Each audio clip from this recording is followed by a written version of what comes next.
Welcome back, I guess, to the Bearded Brothers. I'm Matt. I'm Chris. This is yet another sports podcast. Another recording, very short between this recording and last recording, but a lot has happened in a very short period of time. Yeah. Probably need to start with that. Yeah, we're gonna Holy go crap. right into the football news. So many juicy news. So much juicy news. Let's start with the clearly and most obvious big news: the firing of Nathaniel Hackett from the Broncos head coach. Literally, I have written down here, Hackett can't hack it. Oh God. I told you I was going to So, find a way to put that in I here. I got my feelings on this. I'm not gonna lie to you. He got done dirty. He got done real dirty. He didn't even get a full fucking year, and he got paired with an aging Russell Wilson who can't fucking play the game anymore. You're So not entirely wrong. Well, it's not that he can't play the game anymore. It's no, so but I'm just Russell's saying when you watch him, that's what it feels like watching this year. Like it just feels like he can't hack it. Well, it is because See the grip there? there you go. Russell's biggest problem is that he's always had his game off of his athleticism. He's an Yeah. improviser. He'll take the play that you've called and he'll extend it and find a way to make it work. Yeah. He can't do that anymore because he can't run away from people. So the reason that Tom Brady's able to play into his 40s is because he never based his game around his athleticism. Well, to be fair, he wasn't super athletic to begin with. No, he never was. Yeah. But that was kind of the point that I was, Yeah. driving at. And it wasn't just that. So the new GM or the GM hired the coach before the new owners came on board. Yeah. So ownership changed, and obviously they are highly interested in winning. They want to win more than they want anything else. And I feel like the reason that Hackett got hired in the first place is because Aaron Rodgers they're tight. Yeah, no, it's very clear that the original plan was to bring on Hackett and bring in Aaron Rodgers. And bring in Aaron Rodgers, and you would have a better shot at him with Hackett on board because Aaron likes Hackett. So that was the original plan, and then that went to the wayside, and so now you have a guy who's never really head coached before in a head coaching position. Right. Rumors abound about who the next head coach is going to be. I've got my speculation, but that's for a take later on. I agree, actually. Well, no. Well, yeah, yes and no. Because we still have more news to cover. We do. So but we'll get there in a I'm second. We'll get there in a second. Like I said, that's for a take later on in the show. Now here's the real question. So here's what I'm going to say about this. I think I understand that they wanna win now. They want to win, and they see Russell as at the time when they got him as as the secondary to. Bruh, really? They see him as a secondary to Aaron Rodgers, right? Everyone knows it.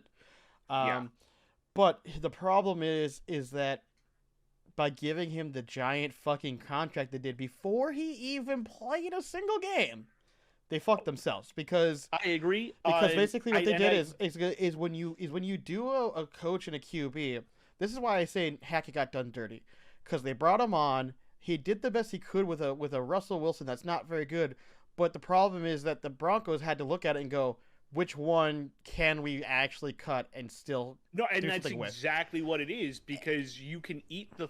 So here's what it really boils down to. Hackett's buyout is going to be like $30 million or something. Yeah. But that doesn't count on your salary cap. If you Exactly. bought out Wilson, that's $150 million in dead cap space. Now, next year, if I'm right, at the end of next year, I want to say it's like 75 or 57 or something like that. The buyout is a lot smaller. Yeah. So if they bring in a new coach and Wilson still stinks, I think they'd buy him out and eat that dead cap. I don't think they'd like it, but look, they haven't been to the playoffs in 7 years. Yeah. And for the Broncos franchise, it's a proud franchise. That has to. Yeah, so I feel bad for Hackett. Like I said, I think I've seen so many takes about people being like, "Oh my God, thank God Hackett's gone. All of a sudden, Russell Wilson's gonna be amazing." It's like you guys are out of your damn gourd. If you really think is Hackett a good coach? Hard to say off of I'd like to see what he can do with a team that isn't in the process of trying to hang on to something. Now here's an interesting question to pose. I do have an interesting question to pose. Go ahead. Now with Hackett gone, does he go back to Green Bay as the offensive coordinator there, being how bad they are right now? Like, would they let go of their current offensive coordinator to bring him back? And would he go back? And would that be enough to save Aaron Rodgers from leaving Green Bay next season? Okay, so you see what I'm saying? You see where I'm tying? No, let's break this down. Let's break this down one piece at a time. Currently, with how bad Hackett has been spanked in big games and how he's been raked over the coals, I don't think that's too radioactive. I don't think you can bring it back as an offensive coordinator. Now, but here's where I'm going to disagree. Josh McDaniels went from the exact same team back to New England as an offensive coordinator. Yeah, but that's New England. That's a whole different side of things. So the Crafts are nuts. But remember, Rodgers likes Hackett, and if Rodgers says, "I'll stay if you bring back Hackett," I'm just saying. Here's the difference, though. I think at this point, if Rodgers said I'd stay if you'd bring back Hackett, I think people would be like, "Don't bring him back." I disagree. I think Hackett fans in Green Bay, I think, are tired of his whiny, horrible attitude, and I think they're ready to be done with him. I tend to agree. I could be wrong. I'm not a Packers fan. Yeah. I don't hear from Packers fans. I would tend to agree, but I know enough Packers fans that will still put up with him because he's winning. He can still win the big games. When he's winning, he's really good. The problem is when he's not winning, his attitude is garbage, and you don't want it. And on top of that, like, to be honest with you, coaches that leave head coaching and going back to their old coordinator jobs is not uncommon. Actually, it happens a lot. Maybe not with the same team, but quite often you'll see coaches that were offensive coordinators get fired and then go and be or that were head coaches go be offensive coordinators at another team. Or defensive coordinator. Like another example, Leslie Frazier, who used to be a Minnesota Viking head coach, got fired, and now he's the defensive coordinator for the Bills. Since you brought it up, I'm going to bring up a possibility that I think is unique and fun and interesting. If you say the Raiders, I'm going to slap you. Nah, fuck no. Okay. I don't care where Hackett goes. Okay. I'm not a dick. It's not that I just don't care right now. So speculation wild, that Sean Payton could be the guy to come in. So and that's take the that other job. news. Now, hold on. This is where it gets funny. We already know who he signed on to be his defensive coordinator. Yep. And it's the former coach Vic Fangio of the Broncos, Vic Fangio. Yep. Which, to be fair, that's funny to me. And to be fair,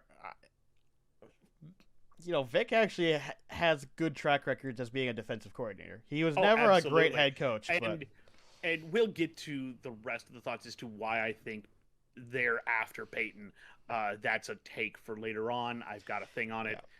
I mean, there's only so many. Like, there's only a couple other places I could think that anybody would try to grab him to. Like, there's only a couple other spots that would make sense. I mean, I think they're really interested in winning now, so I don't think they're going to try to grab one of these bargain bin coaches. No. And they're certainly not interested in most of the hot college prospects because, I mean, that's always a risky thing. And even then, those kinds of, if you bring on a college prospect, you typically want to have a high draft pick because the way you bring on a college coach is going, hey, you'll get to pick the QB you work with. Exactly. So, but I don't think that's going to happen. So there's not that many great coaches out there that are available, and I think they're going to make a huge push to try to get Payton, and I don't know that Payton can say no to it, but we'll see.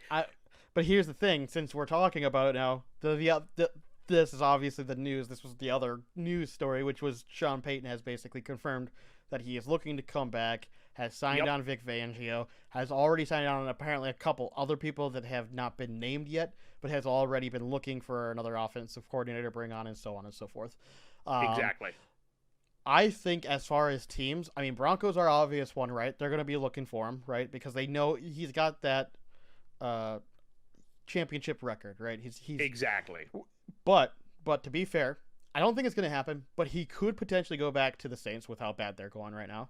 It is not an impossibility. The Saints might actually reach out to him and go, "Hey, by the way, your old job's still available if you want it." Yeah. Right? Now, I don't think he wants to go back there, I don't think he wants to go back, but that doesn't mean they won't get the call. That's again, I'm going to get into that in another segment. Well, I'm just saying I think they'll give a call to him. Like, they're going to try to pursue it, but I don't think he wants any. The other one that I could see that I think is interesting. Let's see if we're on the same page. Go. Carolina. No, they won't. Carolina fired their head coach. Matt Rule is gone. Yeah, you're right, but I don't think Sean Payton would want to go to Carolina.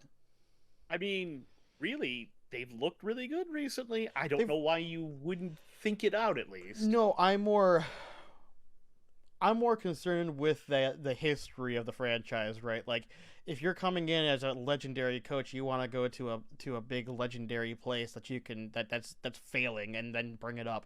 I mean, another good example is the Colts. The Colts, you can't tell me they're not going to reach out and try to get Sean Payton. Oh, absolutely. I was going to say that would be a fantastic pick. Yeah. And you know what? I'm going to throw a dark horse out there. Just because I could see them doing it because the owner is batshit insane. Fair enough. Go ahead. Dallas. No, because Mike McCarthy has actually been doing pretty well. I mean, you look at their record. You can't tell me right now, because of Jerry Jones and how Jerry Jones operates, he would not hesitate to fire McCarthy. He might fire his whole. The only guy that he'd not want to do like McCarthy though. He does like McCarthy. He does. But if he figures Sean Payton would bring him another Super Bowl ring, he will fire McCarthy in a fucking heartbeat. That's the problem, though, with how good they're doing right now and the fact that they're going to playoffs. Like, I don't think that he would reasonably make that call right now. I don't think so, but if they get possible. Swept in the first I mean, if they get swept in the first round again? Well, if it looks bad and they get swept in the first round, yeah. But if it looks competitive, they might not. If they get stepped on by someone in the first round, absolutely. I think that's something that they would really have to look at. Here's a couple other teams that I know definitely would be interested and would at least give a call. The Texans is an obvious one, right? He's not going. He's not going. I'm not saying he's going, but I'm saying they're going to give a call. And I have a suspicious feeling that the Cardinals are going to be looking for another head coach. So that might be a possibility. I still don't think he would go. I think the two obvious destinations are going to be the Broncos or Colts. Those are the two strongest. And possibly as much the as Panthers are a dark horse at best. The Panthers are a dark horse, and let's not leave out someone like, I don't know, the Chargers. They could. That's actually been a rumored thing, but if they make playoffs, they might not pull that trigger. I don't see it at all, especially if they play the. But with a Justin Herbert, that like Sean Payton might actually be like if they. Oh God, that might not be a bad place to go just because of like you have this strong arm just like Drew Brees did, and you have someone who's very intelligent like Drew Brees. Yep. I mean, that's his perfect QB fit almost. It's scary. Oh, absolutely. I don't think there's a question about that. That'd be dangerous. But no, you're absolutely right. Sean Payton does look like he wants to come back to coaching. Where he goes is going to be important for him, I think, and who he gets to work with. And so it's entirely possible that he could look at a team like the Texans because now you can select the QB you want to mold first overall. You've already got a running back. The defense is kind of in place. You can work with that. You've got some pieces. Derek Stingley Jr. is pretty good at a cornerback. And here's the other thing. The other thing is if they get rid of Lovey and they bring in Sean Payton, how many of those guys who might be going, this is a horrible season, I don't want to stay here anymore, go, we're getting Sean Payton. I'm going to stay here. Yeah, exactly. And then you got to remember that, this draft class for QBs, I mean, is sounding like it's going to be pretty good. Like, like we got at least I think 3 or 4 that are considered like top notch or potentially top notch QBs. So if this is Stroud the has time to that be you in wanted there to, and- yeah, if this is the time you wanted to come back and pick a QB to mold, this would be the time to do it. Because they got the kid from Alabama whose name escapes me right now, but he's the presumptive. He's the presumptive number one. Isn't he the one that's like really short that everyone's like, he's kind of too short though, and we're a little worried about that? Maybe. You got Stroud. You've got Harris. Yep. You've got the kid from Kentucky. What is his name? Levins? Off the top of my head, I haven't done enough research in it yet. Yeah, no, but we'll get to that eventually. But yeah, there's like 3 or 4 or maybe even 5 QBs that could go in the first round. Yeah. I think that's interesting. Then obviously, do you have any more about Payton? I mean, I'm interested to see if we ever get news about who he picks up as an offensive coordinator. I'm curious to see if we start hearing any other links. Like I said, the very first link I heard when I first heard the news that Sean Payton would be coming back out was that he had connections to the Chargers. That was the very first news bit that I heard. Now the connections was just as simple. I think he like visited with like the owner or some shit or something like that. I don't remember if that's what it was. I remember hearing something with him linking to the Chargers. I don't want to actually say exactly what it was because I don't remember and I don't want to say the wrong thing. But again, I'm not sure about that one. So there's not really much else to talk about on that until more news develops. And then obviously we have another big piece of news because it broke early this morning. Yep. The 3-time Defensive Player of the Year, 7-time All-Pro, 5-time Pro Bowler, and Walter Payton Man of the Year, J.J. Watt, has announced that he will retire at the end of the season. Yep. This is it, guys. He's done. He's done so. And that's kind of a shame. Listen to those accolades. When he was drafted, there was a very famous line that was said. One of the guys went, "What if he's a bust?" And somebody said, "Oh, he's going to be a bust in Canton." Yeah, right. Yeah. And they're absolutely correct. He is going to be a bust in Canton. At some point, there's no way he doesn't get into the Hall of Fame. With how good he was, it's inevitable that he will be. I mean, he carried that Texans team for a long time alongside Deshaun Watson when he came on. Like it was. Oh yeah, it was all. It was the JJ show for a reason. The joke. What just happened? Yes. Yeah. And on top of that, there's a reason why he was the face. Like one of the few times you can argue that he was more famous in his QB for a long time. Oh, like absolutely. And there was even. He had everything. He had commercials. He was lovable. People loved him. He was always giving back to the community. Just a straight up stand up dude. In his prime, you could argue that he might have been the best player in football. Oh yeah, no questions. Like there was definitely, like I know it didn't happen, but there were years where he should have been MVP. Yeah. Yeah. I mean, he definitely Defensive Player of the Year several times, I'm sure. So. All right. So from that sad news to other dirty news, somebody else who's been done dirty. Zach Wilson is inactive and has probably played his last game for the Jets. Mike White is cleared to play. He will be backed up by Joe Flacco and Chris Steveler. Now here's what I will say about it. I will say this. It is too early to call Zach Wilson a bust. You have to give QBs several years. This is only his. It may just have been New York. You're entirely correct. And on top of that, this is his first year, right? No, it's second year. Second year. So this is his second year, and it's been very rough. It's clear that this is not a relationship that's working. And for any QB, it's very tough to go to the Jets. It's a very, very tough go of it. That's what I was about to say. It's very stressful because you have to know what expectations are being placed on you, and you have to either be able to ignore it or live with that weight, because everybody knows you as the choking losers, and it doesn't matter what QB goes. It could be freaking Tom Brady going to the Jets, and people still would be like, "Oh, it's the same old Jets," right? Like it's bad. It's bad. So here's what I'll say. I think if he goes, sorry, but I just want to finish my point. Go ahead. I think if he goes to another team and really tries to develop rather than being started and develop and learn and process, if you look at his college tape, he has a good arm that has gone missing in the NFL. He's regressed. So I think he needs to go reset mentally, start training back up. He still has a chance to do it, but he has to push himself to do it. But he can do it. He's got the potential. He's got the physicality. He just needs to get the right mindset and the right training and the right system. We'll see what happens. You're absolutely correct. I still feel like there's some meat on that bone. I feel like the right coach and the right system could bring that out of him. I just think it's a shame that essentially he's going to be known best in New York for cougar hunting. Yeah, pretty much. Now, here's what I will say. This is the Mike White show now, boys. This is the Mike White show. He is cleared. He is playing.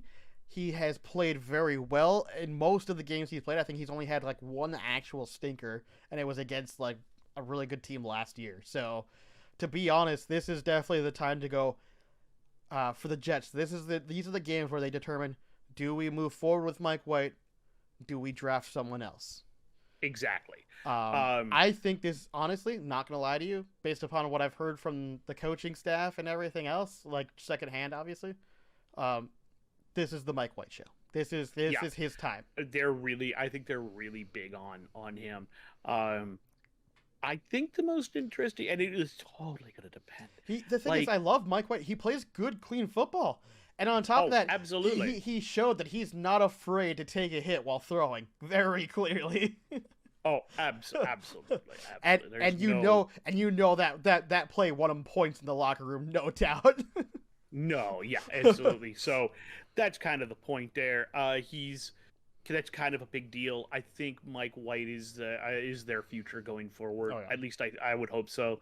Never 100% sure on that, but no, you never know. He looks like he's the real deal. Yeah. Two other quick pieces of news. First, the Panthers have made an interesting signing with J.C. Horn is injured again. Boy, has that kid had a rough go of it. Just can't stay healthy, man. Can't stay healthy. However, they've reunited with their former Pro Bowl corner, Josh Norman. Not a Pro Bowl corner anymore, but I still find that interesting. It is funny. He played his best years, obviously, in Carolina. So there's a lot of nostalgia there. There is, but I think people are I don't looking think it's at going to make nostalgia, a difference, but I do find the situation at least humorous enough to worthy a mention. And the last one is, of course, Dolphins are going to Dolphin. Tua back in concussion protocol, and it was learned that they think it happened in the first quarter, and they let him play all game. Dude, fool me once, shame on you. Or fool me once, shame on me. Fool me once, shame on you. Fool me twice. Dude. It's a pattern now, right? I mean, two is not a big pattern. Two's not a big pattern, mind you. Still a pattern. Still a pattern. Now the real question is it the doctors? Is it coaching? With the way that the head coach talks about Tua and does things, I don't think it's the head coach's call that's doing this. I have a feeling that it's doctors, and it's very likely, like, let's be honest, football players don't want to leave the game. So even if they have a concussion and they really hurt themselves, they'll lie to the doctors. They'll just straight up lie to the doctors and go, "Yeah, I feel fine." Back in the day when Stafford was a young, like, first or second year QB, he separated his shoulder. I don't think it was his throwing shoulder, and he was injured, and they didn't want him to go back in the game, and he evaded medical staff and ran back onto the field to throw the winning touchdown. Okay, that's football players that love the game want to stay in the game and play the game. They don't care detrimental to their bodies or not. Most of them do not care. If they did, they wouldn't play football. Exactly. And we've seen people who've walked away at a very early age. Patrick Willis walked away pretty young. What was his name? Chris Borland from the 49ers? Yep. Played one really awesome rookie season and just said, nah, I'm done. RG3? RG3 got injured a lot too. And but he had the one good season where everyone, oh my God, this kid's going to be great. And then he just suffered constant injuries. So the problem was he got injured a lot. I know, but he had to walk away because he kept putting his body on the line and he got injured. Well, and part of the problem was he tried to change his style from an RPO quarterback to a pocket passer, and he does not have the tools for that. No. So that kind of screwed him. Yeah. There's a whole thing that we can go over with that, because one of the things I was going to suggest we do is let's take a look at the 2012 or 2002 drafts and redraft the first round. But we'll get to that suggestion later on. That'll be much later. That would be fun. Well, it wouldn't be for several weeks yet, maybe months. It might but be. It would That's be what I mean. fun to do because they're 10-year and 20-year anniversary drafts. Yeah. The 2002 draft is notable because that was also the same year the Texans came into the league for the first time. Mm-hmm. So redrafting that might be interesting, especially if we wanted to look at redoing or redrafting based on what we know from their careers would be a better grab for their expansion draft, because they had a cap thing. I can't fight all the cap hits. So but just drafting 19 players again, because it's 30 players or up to 27.3 million. So we'll just take 19 players and we'll try to reevaluate who they should have taken. Right. I have all the players that were available. I did find a full list. That took some doing. Oh yeah. Off track a little bit, but yeah, those are things we would like to do in the future. Yep. That we may actually do, especially as the draft gets closer. Redrafting an old draft is always fun. Because that same draft of RG3, that was the 2012 draft. You might remember who was first overall in that draft. The RG3 draft. I actually don't remember who was first overall in that one. Andrew Luck. Oh, that's right, Andrew Luck. Which, by the way, I would not change that at all. Nope. Luck, RG3, and then Trent Richardson. You know, those are some good spots. Actually, Richardson had one good year and then washed out of the NFL. No, I know, but I still wonder. I don't know if I still changed that though because of that one big year. There are. I don't know, man. There are some guys that Maybe. much further down in that draft that got. Yeah, you'll see what I mean when you look at it. Yeah, maybe. I don't. That's a fun one to look at because there are some other guys that further down that should have been taken because they were Pro Bowl caliber players for a longer period of time. Well, yeah. And you'll see that. You'll look at it and go, "Oh my god!"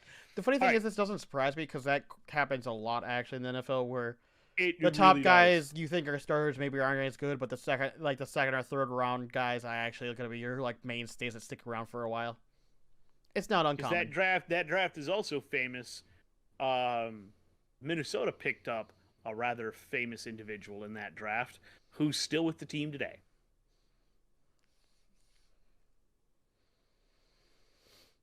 In 2002? 2012. Oh, 2012.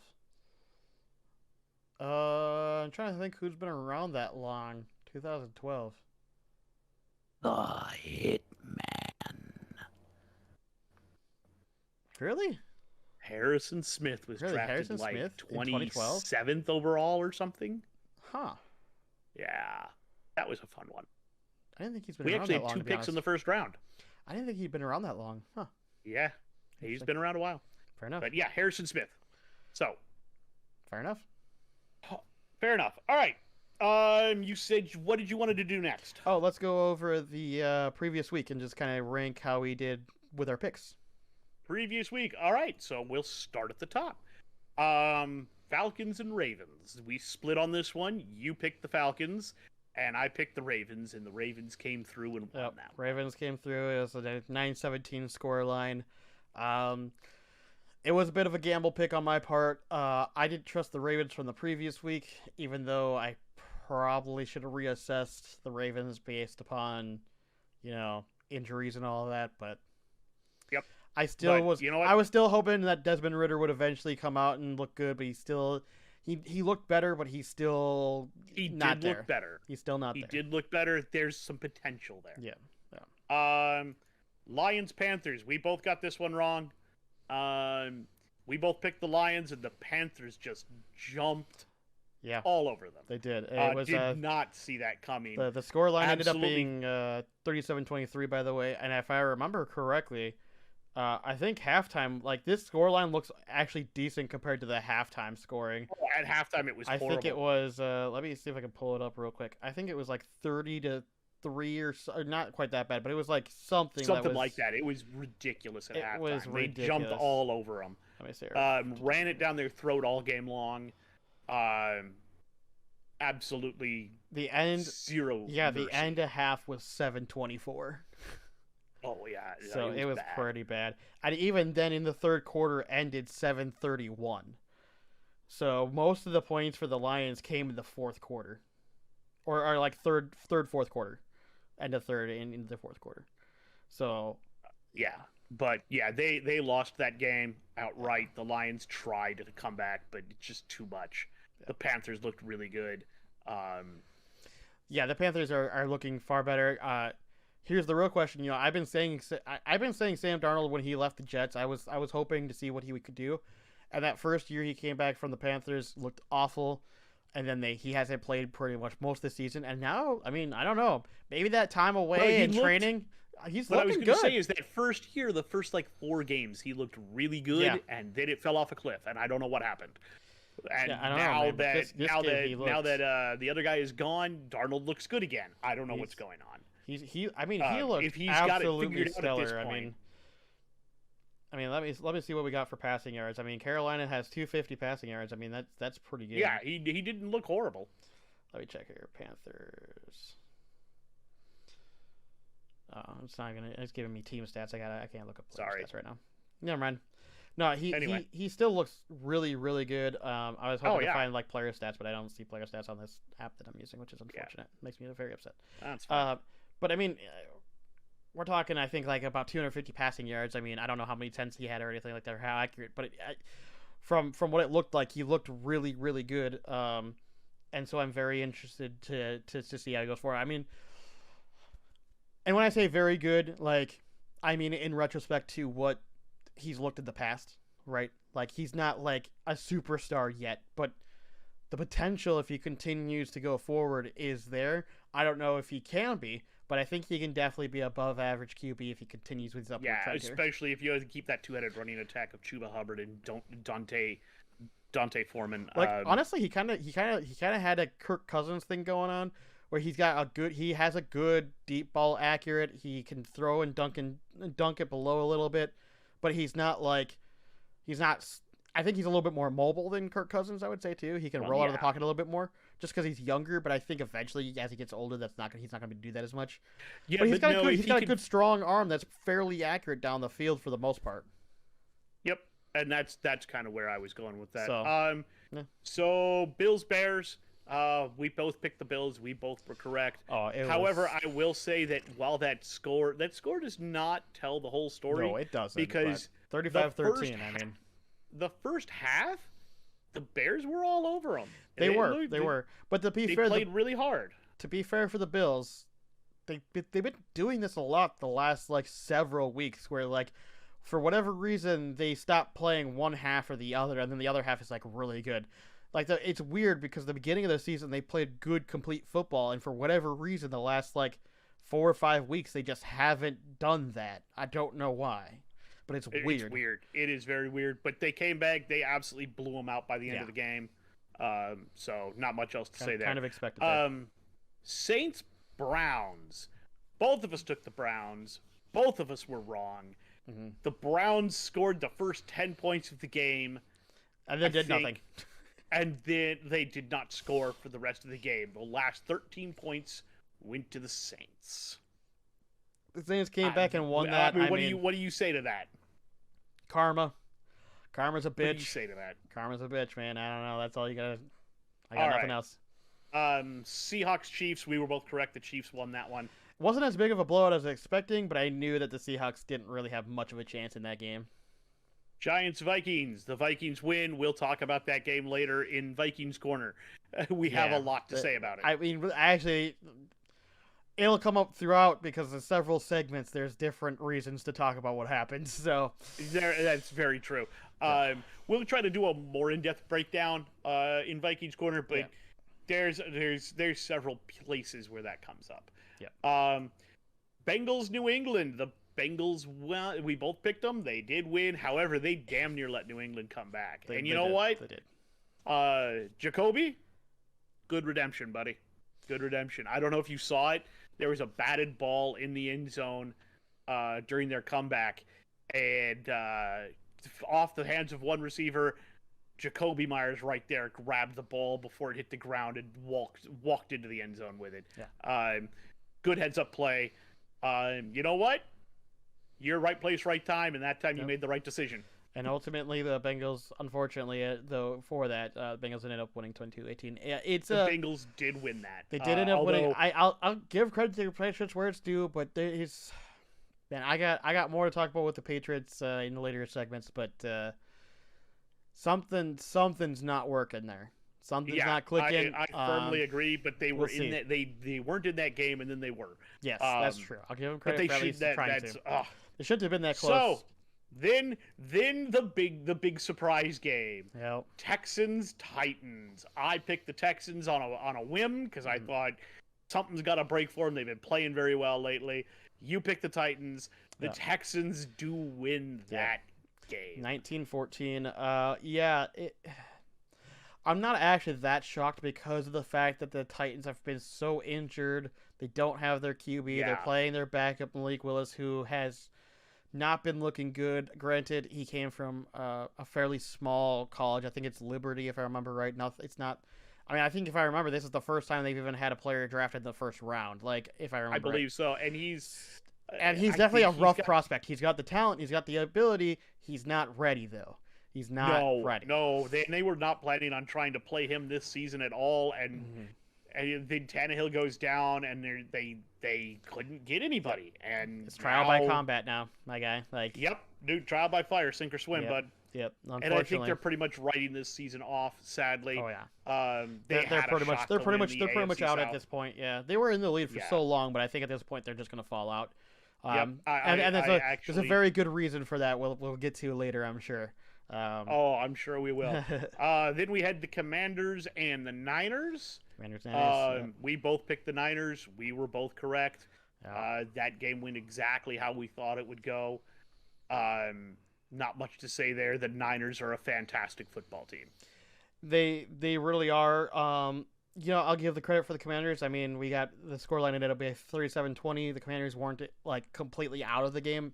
They were trying to stay in it as much as possible, and they had moments where they looked good, but they just couldn't keep up with the 49ers offense. And frankly, Brock Purdy just keeps continuing to cement his legacy that maybe this is the Purdy show now. Yeah. I don't know if it's going to happen yet, but I mean, it's going to be tough coming off season if he keeps winning games. I mean, people are saying Garoppolo's going to go back in if they go to when they go to playoffs, but honestly, if he continues playing as well as he is, I don't know if that's true. I don't know. You know what this reminds me of? Well, I was going to say it reminds me of Tom Brady with New England with what happened there. I'm going to say this one reminds me of another San Francisco team. They were they had Alex Smith, and then Alex Smith got really hurt, and then all of a sudden they had this other guy who came along, who was a young rookie quarterback that nobody knew if he was going to be any good or not, and they went to the Super Bowl by riding the hot hand. Yeah, exactly.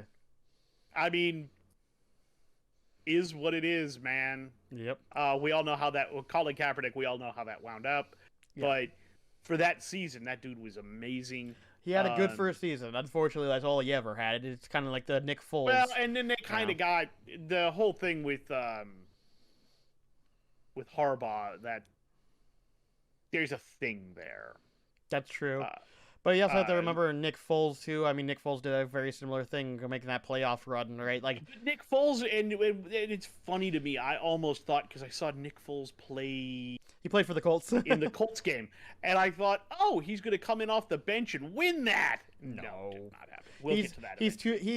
I think he's too far gone at this point. I think his career is pretty much going to be career backup at this point. More or less. Eagles, Cowboys. You picked the Eagles. I picked the Cowboys. That game was... It was close. It was a fun game. No defense played in that game. No, it was a fun game to watch, though. 40 to 36 or something? 40 to 34. 40 to 34. No. The Eagles had a shot at the end of the game and just couldn't make it happen. It was a fun fumbles. Game. Good game, though. Fun to watch. Couple of bad fumbles. Yeah. I don't know what else to say about that. It's what we predicted might happen. I was still riding the Eagles, hoping that they had enough in the tank. And with Gardner Minshew looked good. He did not look as good as he has in the past. So I weigh that a little bit in that factor as well. But he played well enough. He played well enough. What happened is you had Miles Sanders with two horrible fumbles. Here's one thing I'll say: Miles Sanders, in general, did not play well that game. I have him on my fantasy team. He played real rough. He played real rough. Now I'll say this: that it's also part of the Cowboys' defense. Cowboys' defense is really hard to run on. They just are. Oh, absolutely, they are. They played real good. They played very especially tough. If you don't have enough passing. Like if you break up enough with passing, you can. But it takes a star stud passing to break up enough to get that run offense to go. And I think if Hurts plays that game, they win. Yeah, he would have been the only reason they could have. I mean, because the only teams that are going to be good on the Cowboys are teams that have good passing to open up a good offensive run. And if you have a QB with good legs like he does, that's what I was going to say. So you make it so hard to decide how you can run away from like Micah Parsons and whatnot. Yeah, it makes it hard to decide: do we defend the run or do we defend the pass? Because they can do both at any point in the game. Literally on any play, they can just go, "I'm not passing; I'm running the ball now." I agree. I think if Hurts plays, that's a different storyline right there. But Cowboys win a game that they desperately needed to win. So to stay in this. Yep. And I think that was good for them. Now, interesting ones. Las Vegas and Pittsburgh. We both picked the Raiders and we were both wrong. I will go out and say they should have won. This is the best game that Pickett has played since he's been the starter. I agree. Raiders should have won. They had a real opportunity to win this game. They just could not come up with it. And then at the end of the game, after the Pickett to Pickens thing, Derek Carr throws it away. Interception. And that killed them. They had a shot. That's a bad one. And that's the interception that broke the back there. That is unfortunately coming up later in my in the show for me, because that was Three interceptions for Derek Carr. Did not look good, dude. He had a bad game. People are calling for them to pick up a new QB. People talking like Aaron Rodgers and shit like that, or Tom Brady. I don't know if they will move off Derek Carr, because the problem is you got Davante Adams to come over because of Derek Carr. So do you really make that call? And then risk making Devontae mad? Yeah, no, I totally get where you're coming from. We'll see. I think he gets another year. I do too. But we'll kind of have to see how all that shakes out. In the meantime, I do think that Pittsburgh is going to be in good hands. Judging by the flashes we saw in that game. I mean, this is where we have to start discussing the Steelers. Do they have a chance to actually slick into the playoffs? Because they really do. They actually have a chance. It's unlikely. It's very unlikely. But we'll get when we get to Mike the playoff Tomlin, segment. man. Mike Tomlin he just somehow makes shit work. I don't know how. He does. He's a good head coach for a reason. He's one of the best.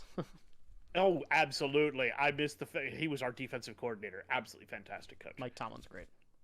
I love him. Green Bay, Miami. We both picked the Dolphins. We both figured that the Green Bay needed to win out, and that it was going to end. Did not. Green Bay at Miami.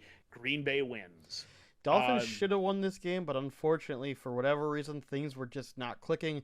Granted, now knowing that Tua, likely got a concussion in the first half, that he was likely on Bad Street for most of that game, which would honestly explain his 3 interceptions, 2 of them really egregious. Oh, absolutely. That explains half that problem there. So, I don't think either of us can say, that this is Tua regressing. I think this is Tua getting his bell rung and should have come out. But as we've already talked about that, Green Bay wins. Yep. They got to win out to make the playoffs. We'll see. They're not. I mean, we have to play them next week. That's where it's going to be. That's a big game for both teams. We play we play them in Lambeau. We have an opportunity. I mean, we smacked the schnoz out of them in the first game we played, but they have gotten better. They have been looking good. Their defense is okay. Their offense has been moving the ball.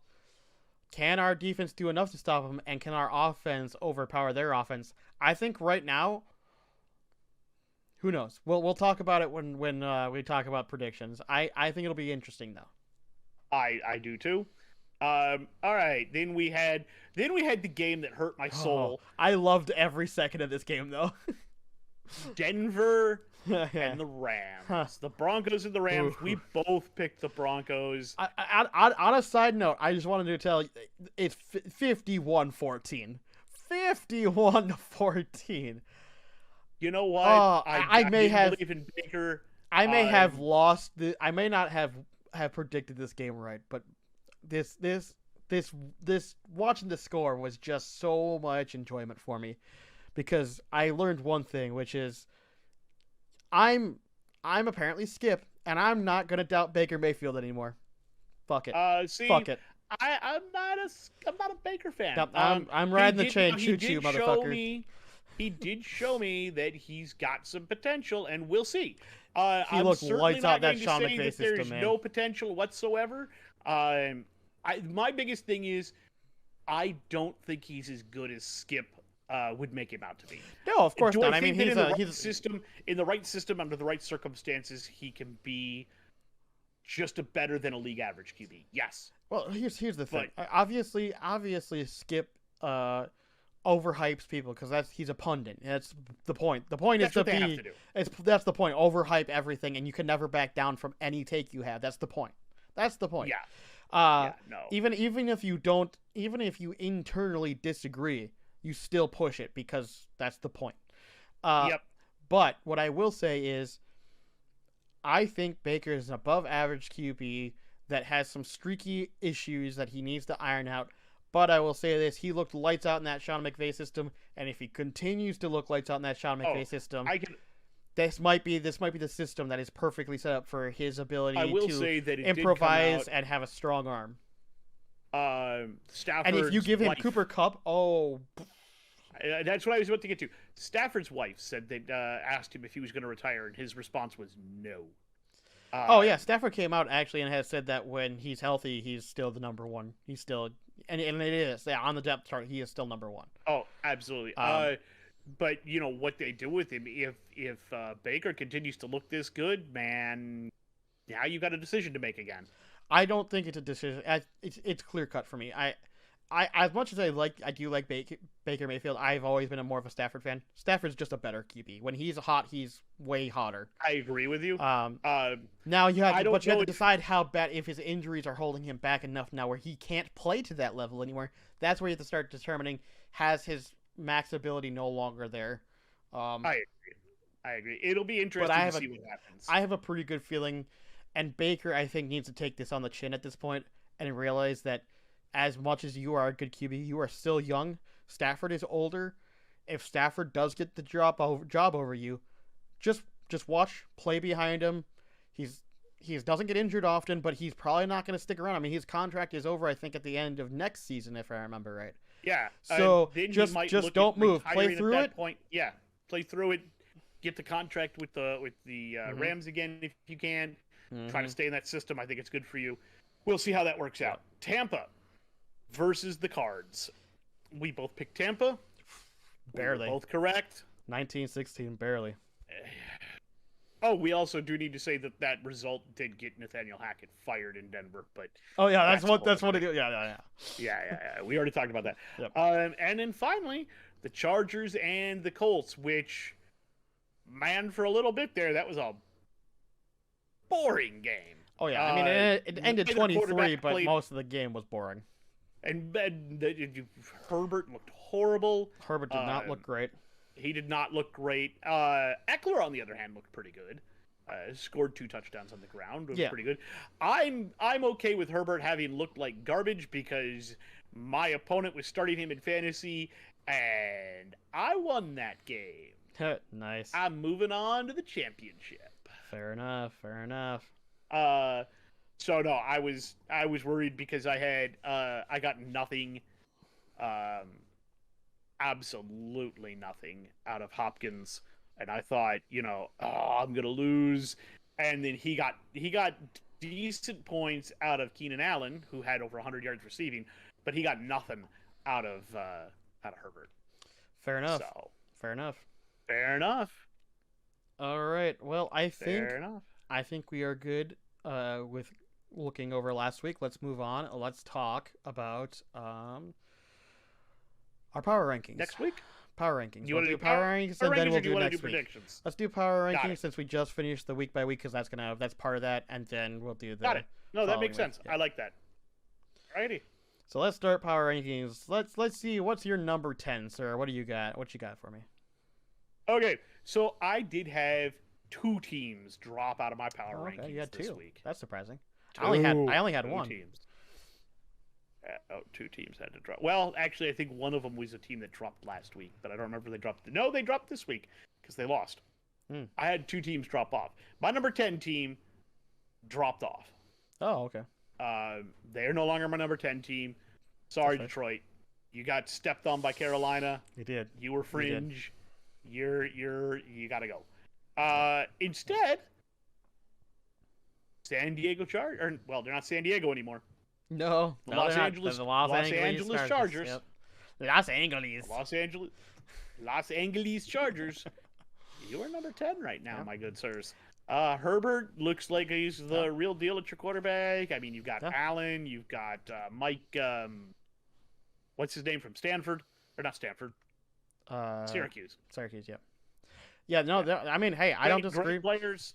It's a good. I think they're a team that's set up to win.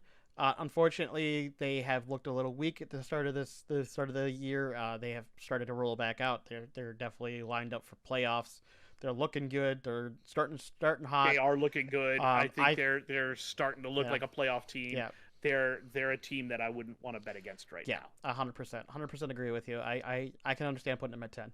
Not where I would put them. Not where I put them personally, but I can understand why you put them there. So I'll just say what my 10 is. My 10 is a brand new team to my list and your list. Another team that hasn't been on anybody's rankings as of yet. I seem to enjoy doing that, but that's just because this year has been just full of surprises. Let's hear what you got. So my number 10 team might be a bit of a stretch, but I think they're probably on the fringes of yours. They're almost on your list, I'm sure. It's the Carolina Panthers. Putting them at 10. They're very close. They're right. And they're real close, but I threw them up. As for the team that ended up dropping off my rankings for that is the Dolphins. Well, frankly, the Dolphins are in free fall at this point. If Tua does not come out of concussion protocol, who's their backup? I don't even know who it is. Are they even going to win? I think their playoff chances are dwindling fast here. So I can't keep them in my top 10 because I know that they played poorly this week. They're probably not gonna play good next week. I don't know who they're even playing, but I don't think it's gonna look good. And I just don't have much faith in them going forward unless things magically turn around. All right. Well, the other team that dropped off for me was the Dolphins. However, the other team is a team that's been on my power rankings before, but dropped off, and now they're back due to playing well. Okay. Welcome back, Baltimore. You brought back Baltimore. I brought back the Ravens. I can understand it. Well, so they even without why does my brain never work when I want it to? Good question. But yeah, no, even looking at it, they're down their starting quarterback, and obviously that's the go juice for the team. Oh yeah. I don't know how you could stop him. He's definitely their main go to, and it's a tough team. I can understand why you put them on your list. Their defense looks good. And he's now questionable, so he could return at any time. And if he comes back in the playoffs, I don't see anybody. I just disagree. I just don't think even when he was playing, they still looked rough. I just don't have faith in that team. That offense is looking better, but they were real abysmal at the start. I just don't have a lot of faith right now. I can understand why you did it. I just disagree.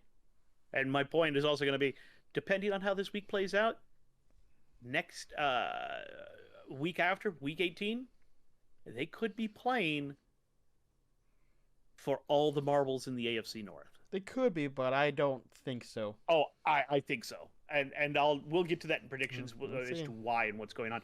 Those were not easy games to pick, by the way. We'll see. I don't have much faith. We'll see. We'll see. As for my ninth is has actually moved up a spot. They were the Chargers last week. They are the Chargers this week at number 9 rather than 10. They did win. It wasn't pretty for them to start with, but their defense still looks good. Their offense is playing well enough. I mean, I don't think I have to really explain much more than that. We've already talked a little bit about it, so. Yeah, no, totally. I understand where you're going. Yep. My 8 is the boys from Duval. Okay. The Jaguars. Jaguars are sitting at 8. That's a little disrespectful, but okay. No, I can't say that they would beat anybody above them right now. Oh, come on. That's horse hockey. Hockey. Point is, I really do think the Jags are doing quite well right now. They are, but I think you're underplaying it hardcore personally. You very well could be, but I don't think so. I think Trevor Lawrence. You know what? I'm gonna wait for a hot potato for that. I just came up with a new hot potato. Please tell me. I'm not gonna guess, but I think I know where you're going with it. Look, the Jags are playing very well right now. I don't see them making a deep run, but the mere fact that they're making any kind of a run for playoffs, I think after this week they're going to be in sole control of the AFC. They're number 1 in the AFC South right now, even though they are tied with the Titans record-wise. I think they beat them already or something. Point is, they are actually tied with the Titans atop the AFC North, and the current rankings have them as the actual division leader. I think after this week, they are going to be in sole possession of the division. 100%. And then, of course, they play the Titans, I believe, in week 18.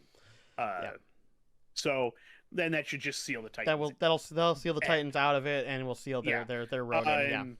So the mere fact is that they are going to. I think they're going to wind up with a winning record. I think they're going to be 9-8. No question. 9-8. If you would have asked me if they would have made playoffs this year, I would have said I don't think so. I mean, don't get me wrong. I knew they were going to be the most improved team. I just knew they were going to be, but going to playoffs, I mean, that's a huge improvement from last year. Oh, that's an absolutely stellar improvement for them. But the point is that I don't think. I just don't think I can justify right now putting them higher. I disagree, but I mean, you can be wrong if you want. You can be wrong too. I'm not. Right. That's okay. Who do you have at number 8 then? Okay, number 8 is the Cowboys. They did beat the Eagles. Let me get into it. Disrespectful. Because that's disrespectful. I'll explain myself, and here's why. Remember, we both had them at 9 last week, and yes, they won, and they did beat the Eagles. But without their starting QB, I do not rank that as a significant win. It's not big enough for them to jump higher than 1 spot on my list. Because, you beat the Eagles. Good job. You beat them without Jalen Hurts. You would have fucking lost. Doesn't mean anything to me. It means nothing. You stay at 8. Play the games as they come, buddy. You stay at 8 and you go nowhere else. Enjoy it. Alrighty. Wow. You talk about me being disrespectful. Oof. I'm being honest. Nah, you're being disrespectful. It's that's honest, okay. But you. By the way, we both know I'm not a Cowboys fan, but even I'm going, ugh. I think it's perfect, but whatever. You could be wrong. It's okay. I'm not wrong. It's okay. I'm not, but okay. You definitely 7. At 7, man, I don't think I can go any higher with these guys either. Too many holes, too many issues, too many problems. Keep finding ways to win and surprise the hell out of me. It's the Minnesota Vikings. They're going to sit at number 7. You almost lose to the Giants. You have to have the largest comeback in NFL history to beat the Colts. You keep finding ways to win, but eventually that's got to run out somewhere. And it doesn't have to. And I think, that's something we're going to discuss. There's too many defensive holes. I think there's too many issues. Here's the thing. That's something I want to discuss in Vikings Corner because I have a lot to talk about there. You are right. They do have issues. They're not perfect. But there is some discussion that I do want to have there that I think might change your mind later. But we'll see. Maybe. But for right now, I'm going to throw them in at 7. That's fair. So my number 7 is I'm not gonna lie. This was a tough, very tough spot because I had to decide how I wanted to lay out, basically my entire teams going forward. Right? How do I justify who goes where? The top 5 even is not as easy as it once was. So I think number 7. It's not where I want to put them. I wish I had almost more space. I wish there was like a weird like halfway points in this because it's very tough. But I got you. Unfortunately, I will be putting. It actually hurts to say this a little bit. I'll be putting the Bengals at 7. I want to place them higher, but with the way I have everything else set up, I don't have enough room to do it. I understand. So unfortunately, I'm putting them at 7. And it's only because they did look a little rough. They did win, but it wasn't a good win. I am a little worried about them. I think they'll still go forward. They're easily going to make playoffs. I just don't know how good that defense is, and that offense once in a while just has hiccups that just looks a little weird. So I don't know. And everything you just said is precisely why the Bengals are 6th on my list. That's fair. I guess on that list, just because 6 is Vikings for me, so it's kind of the same issues there. We always kind of seem to flip flop those. It's so funny. Them. Yeah. All right. So I guess what's your 5? The five. I'm reaching a bit with them, but I don't care. Mm-hmm. I put the boys from Dallas here. They jump up 4 spots. They do beat the Eagles. Look, I get it. It means nothing. Nothing. I get it. They were without Hurts. That defense got 34 points hung up on them, but they played incredibly well. They got after when it came down to the nitty gritty. They found a way to pull that out. I was extremely impressed with that. I am not by any stretch of the imagination a Cowboys fan. I still think they're going to be a one and done team, but. Man, at this point in time, they're on something, and again, they're inconsistent, so they're gonna ping pong up and down my list all season. It's just the Cowboys. I just can't disagree with you more. I really can't. I don't care if they beat the Eagles. It wasn't like it's a game that everyone knows, every single person, even Cowboys fans know that if Jalen Hurts was playing, they lose that game. Like it just is what it is. Oh, I 100% agree with you, but at the same time... And so because of that, I can't justify ranking them so high like that. 5? Fucking hell, man. No. The reason why is they got 34 hung on them. They hung 40 on a fairly solid defense. The defense did look a little weak this time around, and I don't know if that's because of injuries. I would have to look. I don't know if the way that if Dak just had a really good game, if everything was just working out for him, I don't know. They got a lot of short. What happened is they really got a lot of short fields. I did hear about that, yeah. But here's the thing, like I still can't. Like, did they play well? Sure. It still doesn't. To me, if you take Hurts out of the equation, I think even we beat the Eagles. The Vikings beat the Eagles. Here's the thing. Also, I had them at 5 to start the season, or to start our podcast. I didn't either. Thus, so they fell down to 9. They fell 4 spots for that loss to the Jaguars. Beating the Eagles jumps you back up because it proves that you're not as inconsistent as I think you are. I disagree. It actually proves the inconsistency so bad. Or perhaps it does. I don't know. It's almost the exact opposite. All right. But anyway, you're number 5. I don't even think I'm reaching for this. It's the Jacksonville Jaguars. They are so fucking hot. It's ridiculous. They are hot. they're so hot. You have a Super Bowl winning coach. You have a QB who's looking like the college prospect you expected. He is lights out. He is gigantic. He's one of the. Me and my sister Melissa looked this up, and your sister Melissa, I guess. I always forget that. Our sister Melissa, and he's one of the tallest QBs in the league. The guy's a giant. I think he's like 6'8", if I remember right. Like, he's one of the tallest QBs in the league. The guy, he doesn't look like it on TV, but he's mega huge, so he gets a huge advantage being able to look over his offensive linemen and actually be able to see the field properly. So he's making great plays. He's looking amazing. He's tall. He's lanky. He can run all over the damn field himself if he has to. And Etienne's looking amazing. I think there is no question this team is going into the playoffs. I think, on top of that, I think they have a chance to actually win their first game in playoffs even. Nope. I do. And we'll get into that. It depends on who they play, and it depends on where.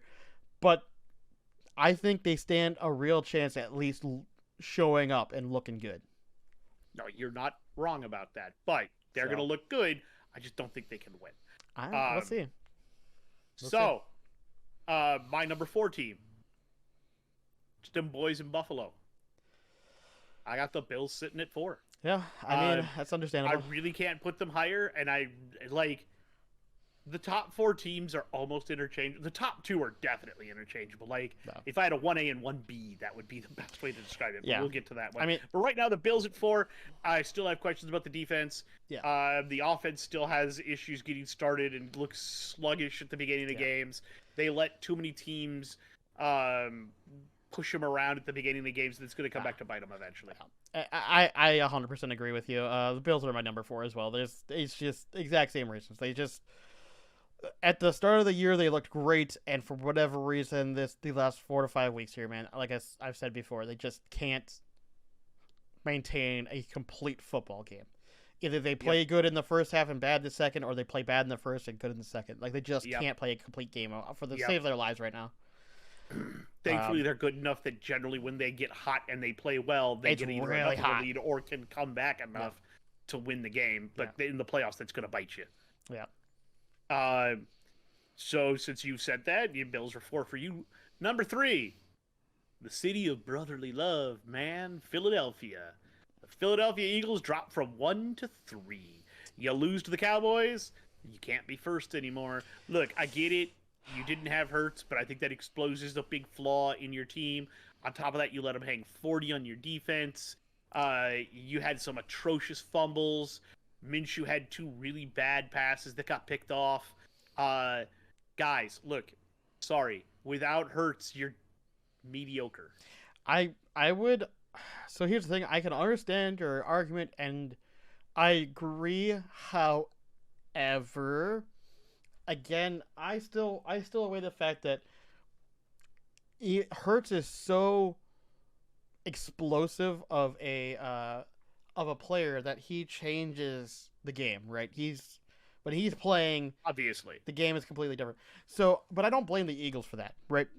The Eagles at the beginning of this year, people were saying we're not going to be possibly that good unless Hurts was good. Well, Hurts is good, and now that team looks amazing. Even with A.J. Brown, like, people were kind of concerned about last year, right? So he is such a standout player that obviously, if you don't have your star QB, you're going to look bad. And a lot of teams, you would say that's true. If Kirk Cousins for the Vikings went down and we had to play our backup, they would look bad. Most teams do not. They have a competent backup, but not a great backup. There's very few teams that's true. 49ers are a very rare exception to have 3 QBs where they can do that with. The Jets are rare exceptions, but that's about it. So I guess we'll see.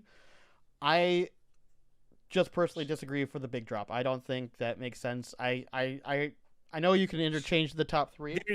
There's other reasons too. There's other reasons too, and it's because the teams above them played so, in my opinion, much better. They played very good football, so I can't really be angry at them. Okay. I mean, I disagree. Number 3 is Kansas City. I mean, Kansas City's doing okay, but I think everybody else above them is just better right now. Personally. I have Kansas City at 2.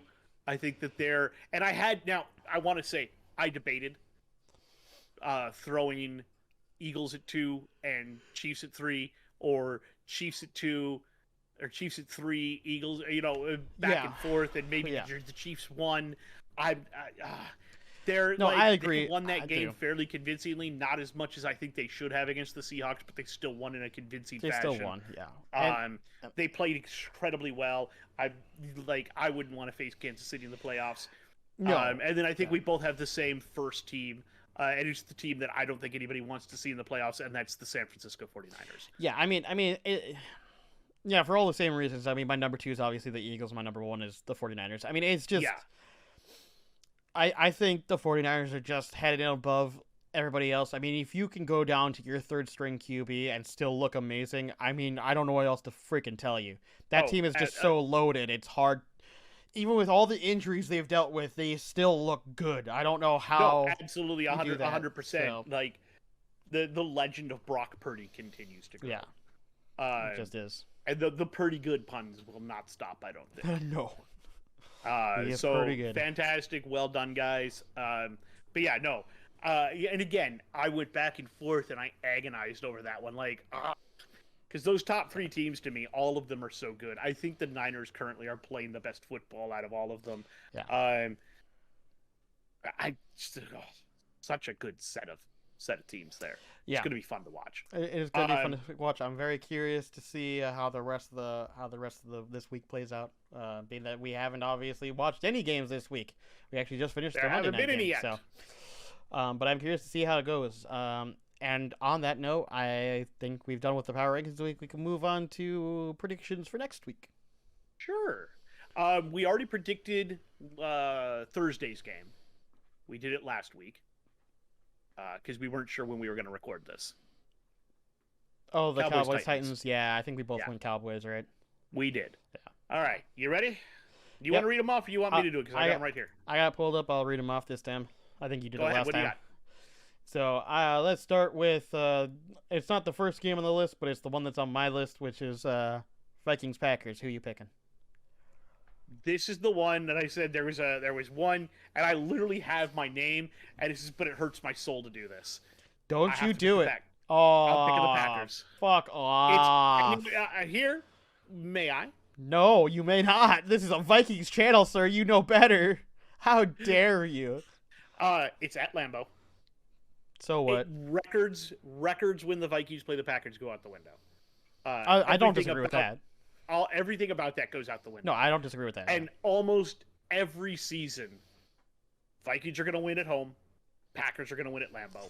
It's just how it works. It ain't happening. It's very rare that that flips. It's not happening. The Vikings are winning that game. It's not happening. It's very rare that it happens. I will put you...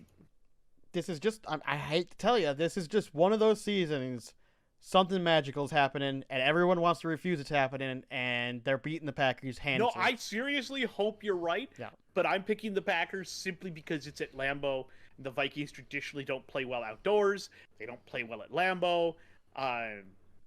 It's a very hostile environment for them, and I mean, I seriously hope you're right. I would love to hear that they did some sort of magical, stupid thing that allowed them to win, or... Even better, I'd love to hear they blew them completely out of the water. Which very well can happen. I mean, a rivalry right that, everyone's going to play as hard as they possibly can. It's a different game when that happens. But the Vikings have already clinched, and the Packers are playing for their playoff lives. Yes, but the Vikings are also playing to potentially get the number 1 seed. Granted, unlikely, but not impossible. I don't think unlikely, but not impossible. And we'll get to why. Yeah. Like I said, unlikely, not impossible, as we've already witnessed. Yes. Next game. So the next game on my list is actually probably the first game that's going to be on your list. Cardinals-Falcons.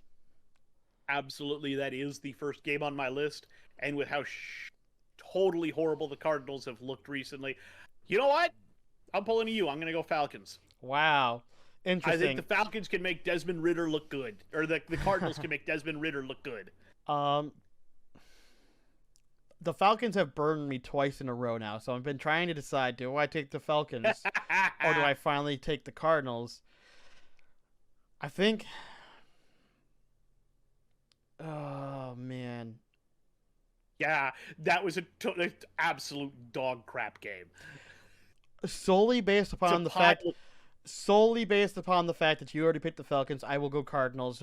I think it's a toss-up, and at this point, I know I'm losing the win-loss ratio, so fuck it. But you know what? You could be right, because that game is a bowl of crap looking at itself in the mirror. It's a toss-up, in my opinion. Go ahead. So the next one we got on the list is Bears at Lions. I'm taking the Motor City Kitties. I'll take Detroit. I agree. I'm taking Detroit. I even though the Lions lost and the Bears looked okay, the Lions didn't lose by a huge amount. Like, even though they started poorly, but they made a valiant attempt to come back. And the Bears still aren't running on all cylinders, in my opinion, yet. So I still think the Lions have the best chance there. That team they're going to be dangerous in the future. Oh yeah, they're going to be dangerous in the future, but they're not. I mean, they're 3-12. They're not going to playoffs. They know it. No, they're already eliminated. And in fact, at this point, it would be better if they continue to lose and just try to get a high draft pick. Absolutely, pick one of those. Because you still have exactly. I was gonna say you have the QB. You don't need to pick a QB. Just pick a wide receiver and call it good. Oh yeah, absolutely.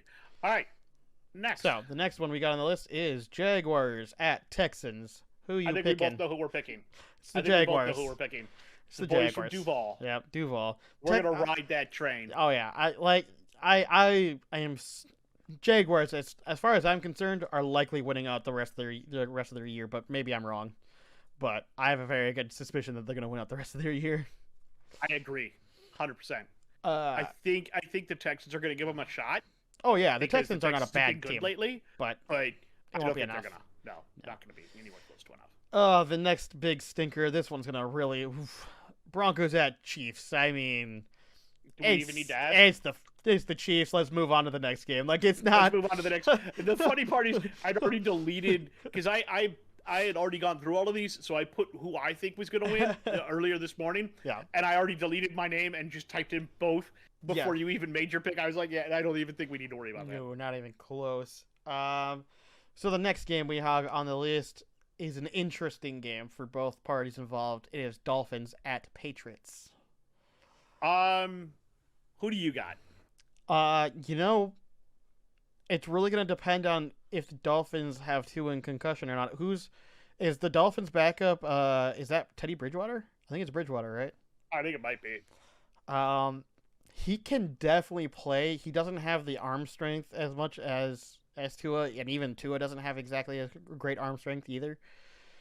But the Patriots have looked decent. They almost came back on the Bengals. I know Mac Jones hasn't been looking lights out for this team, but I think the Patriots have a good chance at beating the Dolphins here. So I'm going Patriots. I also picked the Patriots just based on the fact that I think Tua is still in concussion protocol. I don't think he's planned to play this week. Yeah. They're in free fall right now. And it's at New England. It's at New England. I think that makes a difference. Agreed. Tua is listed as questionable at this point. I would just be surprised if he plays. Yeah, I would be too. I think they would hold him out. Yeah. I mean, the Dolphins can still win that. I still think it's a fairly close game, but I think the Patriots ultimately end up winning. So let's go on to the next game. We got Colts. With you asked. Yeah, it is Bridgewater, by the way. It is? Yeah, okay, I thought so. Their three quarterbacks are Bridgewater, Tua, and Skylar Thompson. Yeah, I think Bridgewater's playing that. Anyways, let's move on. Next game, we got Colts at Giants. Their records don't exactly tell the whole story, because, I mean, the Colts are 4-10-1, and the Giants are 8-6-1. Because, I mean, you would say, oh, Giants, they're clearly the better team, but in reality, the Giants had a pretty easy start and are now free-falling. The Colts had, Colts moments, obviously, the last couple weeks, so I'm not entirely sure what team's going to win that one, but I would gather to say that I think the Giants have the better chance at winning that game, so I'm going to go Giants over the Colts. I will also take the Giants. Everything you said sounds about right to me. I just feel like the Colts are in a lot of free fall right now. Yeah. There's a lot of flux there, and I think that the Giants. I think Saquon Barkley is going to probably run down their throats. Probably. I don't see there's a way for them to win that. All right. Next game, we got Saints at Eagles. This is frankly not a question. It's an Eagles victory, even with a backup. I agree with you 100%. The Saints aren't which is why. Yeah. That's it. No, I know that's how they lock it up. I think the Saints. Here's the thing. I think the Saints have an opportunity to win it, just like any team at any given weekend. But I think the odds are just not in the Saints' favor. Unless Hurts isn't playing, and then that's the best chance they have. And even then, I still think it's tough. Yeah, I agree. So next game, we have Panthers at Buccaneers. I think the Buccaneers have the better score. I think the Panthers are, frankly, a better football team right now. So I picked the Panthers over the Bucs. I also picked the Panthers. I think they're playing really well right now. I think they're hot. I think Donald looks good. I think the two-headed running back attack, I worry about Tom Brady and the Bucs right now, and I think this is the nail in their coffin. Agreed. We'll get to that. Next game, we have Browns at Commanders. And here's the thing. I'm taking the Commanders on this one. I think the Browns... I think I've convinced myself that what my take last week is frankly true, which is Deshaun Watson. This is his trial. This isn't even a trial period. This is his warm-up season, and he's gonna play better next season. But this is just a get back in the game, see how things go. We're not making playoffs. And just play with Watson, let him get some more experience, let him get back into the game, let him warm back up. That's what I think this is. I also picked the Commanders for all those reasons, and the fact that their defense is really good. And Heineke's a decent quarterback, and I think they just have more to play for at this point. The Browns have been eliminated from the playoffs. The Commanders are still in it. So I think they have more to play for. Agreed.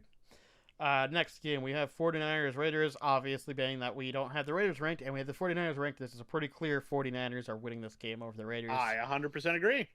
I don't need to really explain why. That is what it is. Now, an interesting game, Jets at Seahawks. They're both 7-8 records. They both are still technically in the hunt. I think the Seahawks are further away than the Jets based upon standings and stuff, because the Seahawks would have to, I think, basically win out and to even secure a chance, because they can't win their division, obviously, with the 49ers. So, but I think they still have a chance. But I am still going Jets. I mean, it's very clearly Mike White, man. I have faith in Mike White. He's looked good. I think the Jets defense is amazing. As soon as I found out Mike White was cleared, I picked the Jets. Yeah. If it were Zach Wilson still starting, I'd probably pick the Seahawks. Probably, but with Mike White and that the Jets defense is good. They have some good offensive players, and Seahawks have been looking a little weaker as of the last couple weeks. I think it's the Jets take this game. Gotcha. Now, interesting game. Absolutely. Rams Chargers. Now, under most circumstances, I did just say I ride or die with Baker Mayfield. But I don't ride or die in this game. I'm picking the Chargers. I also picked the Chargers. I was about to type you in for the Rams. I thought you were really going to go there with it. No, I think the Chargers are the more complete team. Well, they're more complete. Defense is better. The Chargers are playing for more. The Rams are out of the chance of getting playoffs at this point. I mean, they're 5-10. The Chargers are 9-6. The Chargers need to continue to play well to even have a chance at the playoffs in the division they're in. So I think the Chargers have much more to play for, and I think they'll prove it. So, I agree. Moving on to the next game, Steelers-Ravens. And you know what? I'm taking a gamble. It's Steelers. Do it. Steelers victory. I wanted to take that gamble because I believe in Pickett. Yeah. I believe they're both very good defensive teams, but Lamar is questionable, and I think he plays. I don't think he plays. And that's why I picked the Steelers. Honestly, I picked the Ravens. Yeah. And I picked the Ravens because I think it would be interesting for what's about that. We'll get to why I picked the Ravens. Here's what I will say is I think the Steelers have proven that they are not a bad football team right now. It took a while to warm up because Kenny Pickett's a rookie, but he has come a little bit more to life. He is still not, a big star QB, but he wasn't really in college either. Like, he was good, and he was pretty good, and he was very competent, and he's looking like that kind of same very competent, very good with the ball, doesn't fumble it much, doesn't throw a lot of interceptions. Granted, he did earlier on, but he's getting better again. Early on, he was a little rough, but most rookies are. And I think he will be that type of game manager you expect. Which people say that like that comes out as a bad thing. It's like saying like he doesn't have a big arm or anything, and he does. He can still throw it down the field. He still can look really good. But I think he's very careful with the football in most circumstances in the past, and I think he's continuing to push forward like there. And on top of that, I honestly don't think Lamar plays. If Lamar does play, I think the Ravens likely do win, but I'm still not changing my answer. I still think Steelers win. Right. So, and then we move on to the final game, which is Bills at Bengals, which is a very interesting game because you have the Bills at 12-3, the Bengals at 11-4, and they're both actually this could very much impact the playoff picture. Very much so. I took the Bills. I'm going Bengals. This is one of the weird times. I think the Bengals need this win more than the Bills do. And I think they know it, and they're going to play a lot harder. If the Bengals don't win this, it's going to come to the AFC North, and this is why I picked it the way I did, because I think it's a better story. I would love to see the Ravens and the Bengals go at it for the AFC North crown in Week 18. I think that's a fantastic storyline. It's a great story. I just don't think it'll happen. We'll see. It could. It could. And I think it'll be fun to watch. Yep. Yeah, man. Like I said, this is a very interesting week, to say the least. Yep. And that's obviously all the games. I think Yep. It's very interesting. We're gonna see what happens. I don't know, man. That's and I'm looking forward to this week. There's a lot of good games. There's a lot of stinkers too, unfortunately. But that's what happens when you have top teams playing against each other. You know, inevitably the losers are going to end up having to play against each other then. So. Oh, absolutely. Do we want to do? Let's do hot potato next. Let's do hot potato. Let's do hot potato. Hot potato. Hot potato. Hot potato. Potato. Hot potato. All right. What's your first hot potato, sir? Let me get it pulled up here. All right. Hot potato. My first hot potato is probably not as hot as what you want it to be, but it's still a good one. Fair enough. Maybe Tom Brady should have just stayed retired. Ooh. No, I'm not eating that potato, and I'll tell you why. Okay. Yeah, he's looking a little rough. He's looking bad. But if you factor in everything that's been going on in his personal life, I think there's plenty to explain why. On top of that, this Bucs team is frankly not looking that great, and I'm not gonna lie, Todd Bowles is not looking like the answer to their problems. I think there's a very good chance that Tom Brady does not even retire at the end of the season. I think he probably leaves the Bucs, but I don't think he retires. I think he takes another year contract somewhere else, whether if that's with San Francisco, the Raiders, wherever. I've heard plenty of rumors, I'm sure as well as you, but I think he had to come out of retirement. I don't think he ever really wanted to retire, and I don't think this is the end of Tom Brady. Okay. All right. Hit me with your first one. So, if you know the history of this one, it's kind of fun. Maybe the Broncos should have hired KOC when they had the chance.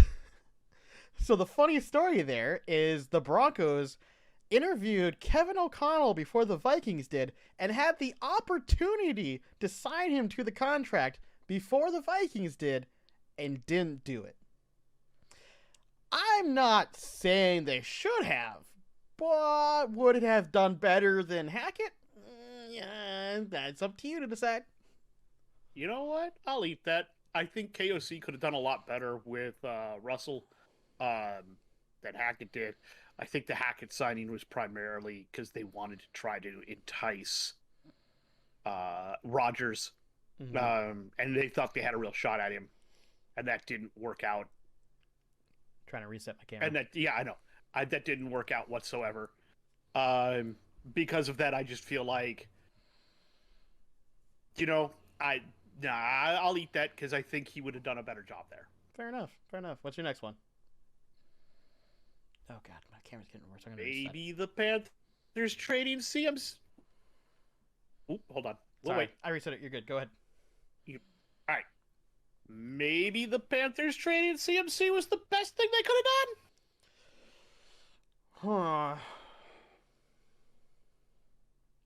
Is it the best thing they could have done? No, I'm not eating that potato. It was a good move. The best move? No, I think moving off of Baker was probably their best move because it brought back Sam Darnold, allowed him to continue to play. But I do think it was impactful. So I guess you could say I'm like halfway eating that potato because I'm not fully disagreeing with you because I think it was a very good move.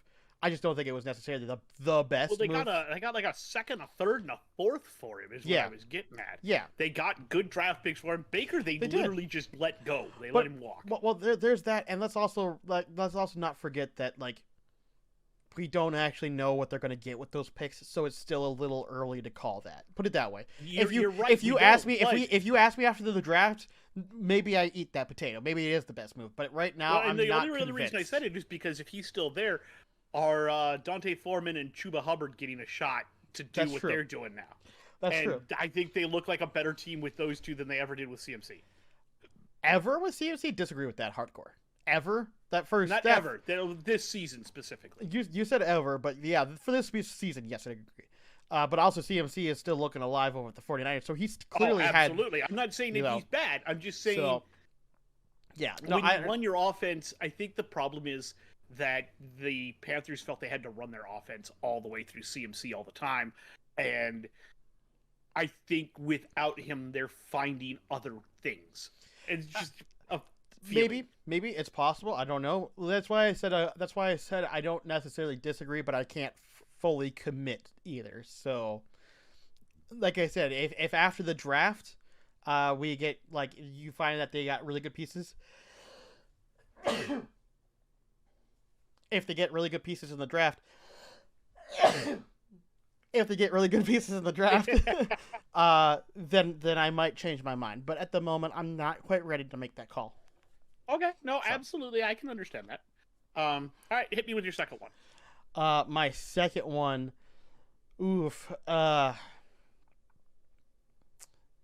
my second one. How do I want to? I'm trying. I've had several lined up, and I'm trying to decide which one I want to pick for the funsies.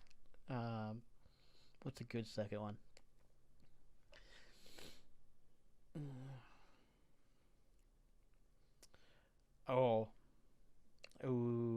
I got a good second one. This is gonna be spicy. I don't remember if I did this one already, but I'm gonna do it again if I did because I think it's still spicy as fuck. Maybe Bill Belichick should just fucking retire. You haven't done that one yet, and no, I'm gonna pass that for right now. Look, the dude's won more Super Bowl rings than Jesus. Well, to be fair, anybody that's won one. But the dude is a fantastic coach, I think. I do think that he's been exposed without Brady a little bit. I do think there's still enough there that he's earned enough leeway to be able to continue trying to fix this. I think he was trying anything with the Matt Patricia thing. I don't think that's working, and I think he's going to make changes in the offseason. He's never been a great drafter. I don't think it's time to get rid of him yet. Patriots fans probably disagree with me. But I'm on the lines of I still think he's a brilliant coach, and I still think you need him around. Here's the thing. I actually don't disagree with you. I only brought this up because I thought it was a fun point. I don't necessarily agree with the take. 100%, it's a fun point. And what I will say is, I don't think he should retire, but is there a chance he will? I mean, given his age, unless he really just wants to continue doing it, he doesn't have to. He could just be like, I'm kind of done. I'm kind of bored of this now. And I think he's as he gets older, he's eventually going to reach that point where he decides he doesn't want to. Here's the other thing, though. Knowing Bill Belichick and the little bit that you do know about him, he loves to coach. He just loves football. So I think he's not going to retire, but I wouldn't be surprised if one of these years, all of a sudden, he just ends up retiring out of the blue. He won't announce. It won't come like a rumor thing. It'll just drop randomly. He'll just be like, nah, I'm done now. Yeah, that's kind of the way, in my opinion, that Randy Johnson retired from baseball. Yeah. It's like, I'm done now. He literally called like 12 people, got them all in a conference call, was like, yeah, hey, I'm retiring. Yeah. No rumors about it, just out of the blue. Yep. So, that's where that's at. What's your last hot potato, sir? This one is a dependent hot potato. Okay. So you'll have to hear me out because it's kind of two parts, but really it's the presumptive hire so far. Maybe Sean Payton's the only guy that could fix Russell Wilson. The only guy that I don't know if he's the only guy, but he's definitely the only guy available that can fix Russell Wilson. I'm absolutely eating that potato. You're not getting anybody else. No, I'm eating that potato. Yeah, there's very few people that can make that work. And if there's anybody, if Russell has anything left in the tank, Sean Payton can bring it out, no question. And that's what I was thinking, because you remember who's the quarterback that he wound up with in New Orleans? Yeah, Breeze. Breeze. Granted, he had him when Breeze was fairly young too. But hold on, but let's also remember what was Breeze coming off of. Does anybody remember that? I don't remember. Major shoulder surgery on his throwing arm. Yeah. And that's why he didn't get the extension with the Chargers at the time. Yeah, it's because he had that huge. They were worried about that arm. Yeah, that throwing shoulder. So he wound up signing a much smaller deal. Most of the teams that would have signed him offered him less because they were worried about that shoulder. So they got him in New Orleans, and nobody knew what he was going to be with, and he only ended up winning them a Super Bowl and throwing for a ton of yards and looking like a basically one of the best quarterbacks. Yeah, exactly. So Sean Payton milked that out of him. If anybody is going to fix Russell Wilson, I think that's available, I should say, I do agree that it has to be Sean Payton at this point. Yeah. Okay, now my next take is I don't think it's not. I know I'm not the only person that's had this take. I've heard this from other people, but I truly do believe this, and I don't think you're gonna agree at all. But it's gonna be a real fun conversation. Maybe Trevor Lawrence is a top 5 QB. Top 5 in the AFC.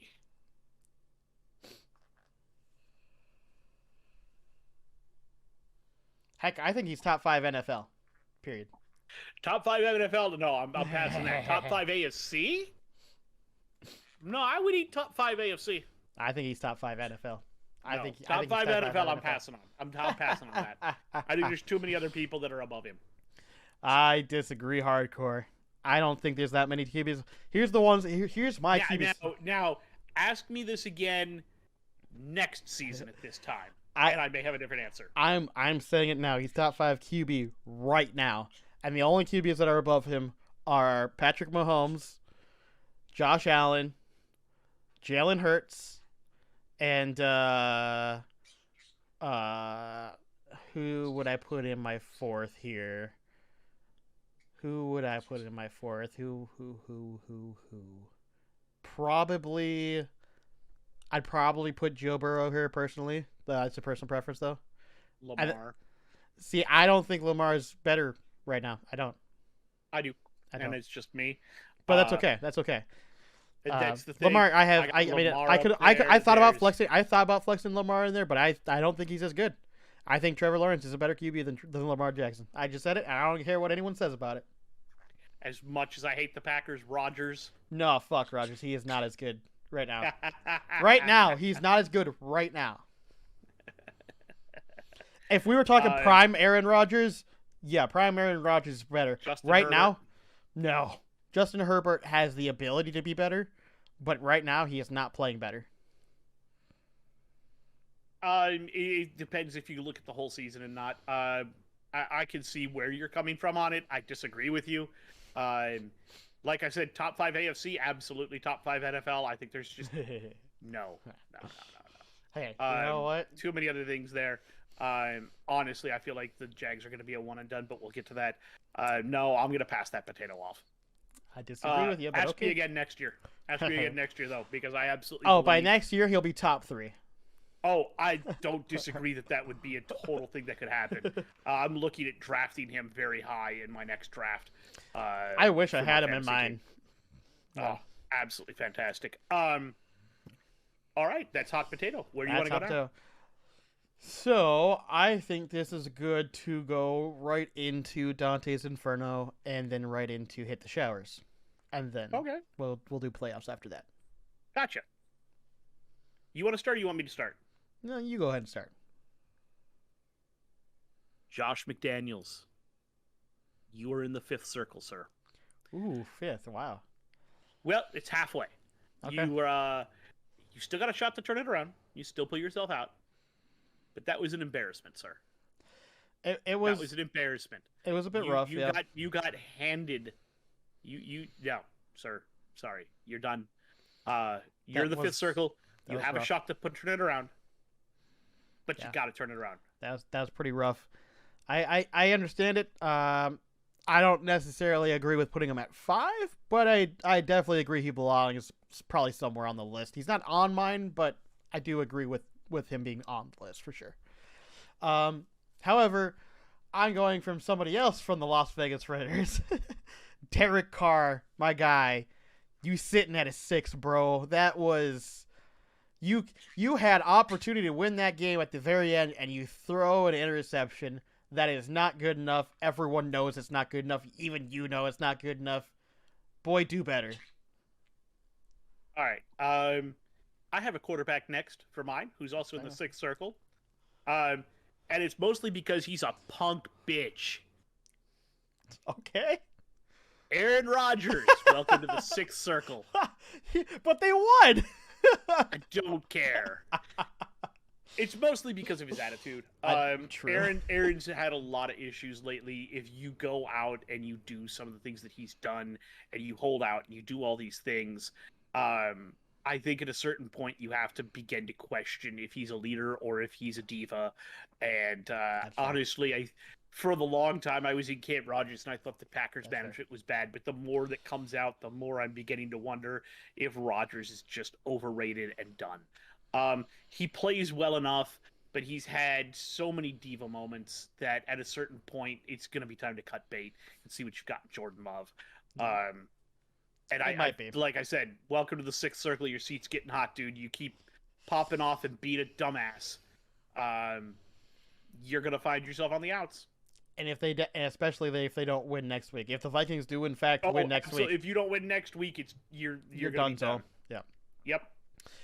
That's fair. Not on my list, but you know what? Fair. However, on my list, I have another QB. He is sitting red fucking hot at 1. You can't get any hotter. Zach Wilson, my boy, you done. You are burning to a crisp. You're done with the Jets for good. You're getting out. You have to get out. And I don't care if that's the Jets trading you, but you can't stay here. You just can't. It's time to leave. So you got him down in the 10th circle all the way down? All the way down at number 1. Whatever. I always thought the hottest. 10 was the worst. No, 10 was the hottest. 10th is the furthest. 1 is the center. Okay, whatever. In that case, Rodgers would probably be at the 4th circle instead of the 6th. I had it go the other way. Oh, one down 10. I thought we agreed it was the other way, but that's fine. I don't think we ever actually said. I thought I mentioned it, but I don't remember. Either way, I don't remember either. So if you want to do it that way, okay. Hottest number 1. Yep. 4th circle. So if that's going to be the way it is, then my last one, Mickey Loomis. Now, for those of you that don't know who that is, Mickey Loomis is the GM of the New Orleans Saints. Sir, you're in the 4th circle. You drove off. It's not. He hasn't said too much about it, but Sean Payton took 1 or 2 meetings with you and decided to leave your organization. It's also telling that Michael Thomas has decided not to come back for you so far. You said it wasn't going to be out long, and he's been out 2 seasons now. Yeah. On the pup. Dude, there's something going wrong in New Orleans, and it starts with you, bro. Understandable. Welcome to the 4th circle, dude. You're in there with Rodgers, and I think you still got a shot to pull yourself out of it, but I think you're only going to get hotter, dog. I don't see you sticking around much longer. You did win a Super Bowl, but I think any goodwill from that is being flushed right down the toilet right now. Right.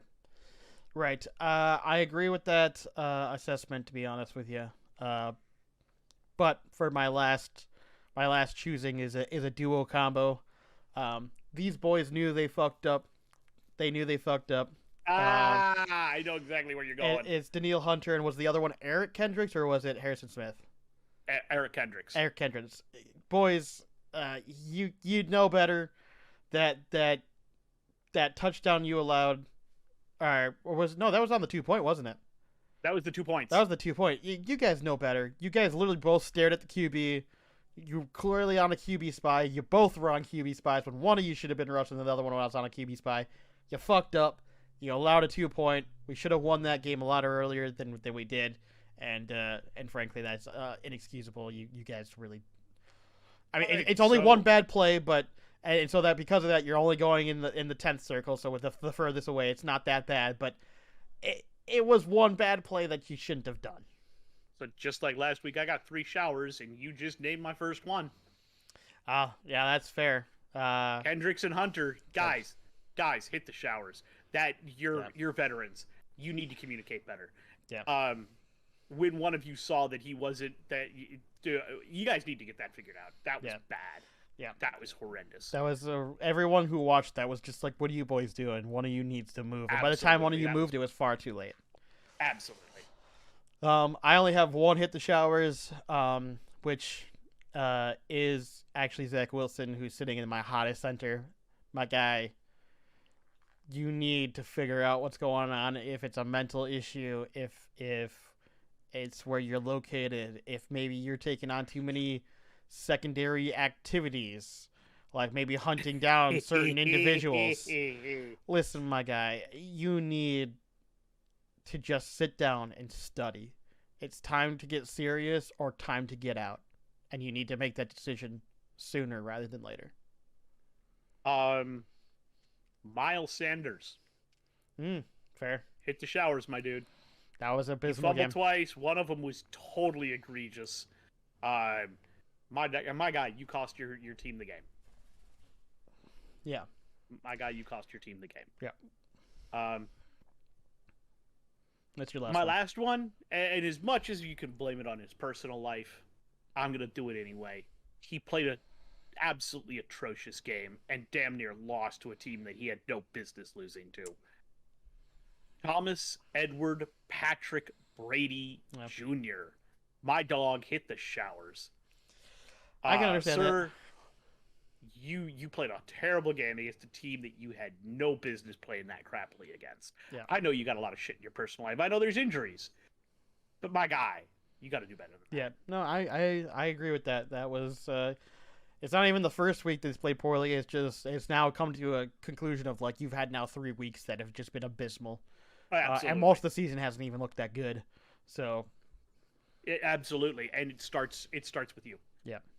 And I think people realize you don't want to be there now, and I think that's carried over to your team. I mean, and honestly, it's almost it's a little sad because you see a little similarity with his last season in New England. Also, wasn't exactly the greatest. Absolutely, and it feels like it's the same thing. He's not committed. 100%. He's not committed. All right. You want to do playoffs? Yeah, let's do playoffs. What you got for playoffs? All right. Let's start with the NFC. I have all of the stuff written down, and that's why I'm going to kind of take the lead on this segment. Yep. I did a lot of research for this. I planned on doing it, and I just never got around to doing as much as I wanted. I totally understand. So, the current playoff picture for the NFC. The first team is the Eagles at 13-2. They have not clinched their division, but they have clinched a playoff spot. Number two is the Vikings at 12-3. They have clinched both the playoffs and division. The Niners are 3 at 11-4, clinched both playoffs and division. Number 4 is the Buccaneers. They are 7-8, and they lead the NFC South. I think that changes next week, and will be the Panthers. But currently, it's the Buccaneers. Number 5 is the Cowboys at 11-4, and they have clinched the playoffs and could potentially still win their division. Number 6 is the Giants at 8-6-1. And number 7 are the Commanders at 7-7-1. Your bubble teams: the Seahawks are the top bubble team at 7-8. The Lions are 7-8. The Packers are 7-8. The Panthers are 6-9, and the Saints are 6-9. If the playoffs started today, you would have the Eagles with a bye. The Vikings would face the Commanders. The Niners would face the Giants, and the Bucs would face the Cowboys. Interesting. So, who do you think is going to fall out? Who do you think is going to change? What seedings do you think will differentiate here? So I think some things will change. Probably not as drastically as you are. I know that you have other things changing that I don't. For example, I don't have the Packers winning, and so I don't know if you have the Packers possibly winning out and getting into the playoffs in your card. I certainly do not. If they win this weekend, I forget who they play last. I think it's the Bears or something. Yeah, but I think they would win out at that point. No, I can understand how you would have them in that position based upon how you've already decided this week. I would not personally. I would not have them even making playoffs at all in mind. I do believe that the Buccaneers will drop out. I think very likely the Panthers will take that spot. I would be surprised if anyone else in that division took that spot. So, that is what that is. I'm trying to think of any other seedings. I would like to say the Vikings take first seed, but I don't see a way in that happens. Is there any chance where are the Cowboys seated right now? Are they at 5? They're at 5. So I think the Eagles clinch the division. I don't think the Cowboys make a good enough comeback to that. I don't think there's any team that could overtake the Cowboys at 5 that I can think of. It's really 6 and 7. In fact, it's really it's the Giants and the Commanders. We got 8-6-1 and 7-7-1. Yeah, and I think here's the thing. I think because the Commanders are going to win, I think that will swap. I think Commanders will end up with a higher seed over the Giants. But that's just my personal opinion, so that's where I'm at. I also agree that the Buccaneers are probably going to drop out, and I think the Panthers are going to wind up at the 4 seed, which would make them play the Cowboys. I don't like that matchup for the Panthers, but that's just me. I agree with that. I think you're right. The Saints are probably going to be out of the bubble and out of the playoffs after this week because they play the Eagles. They lose, they're done.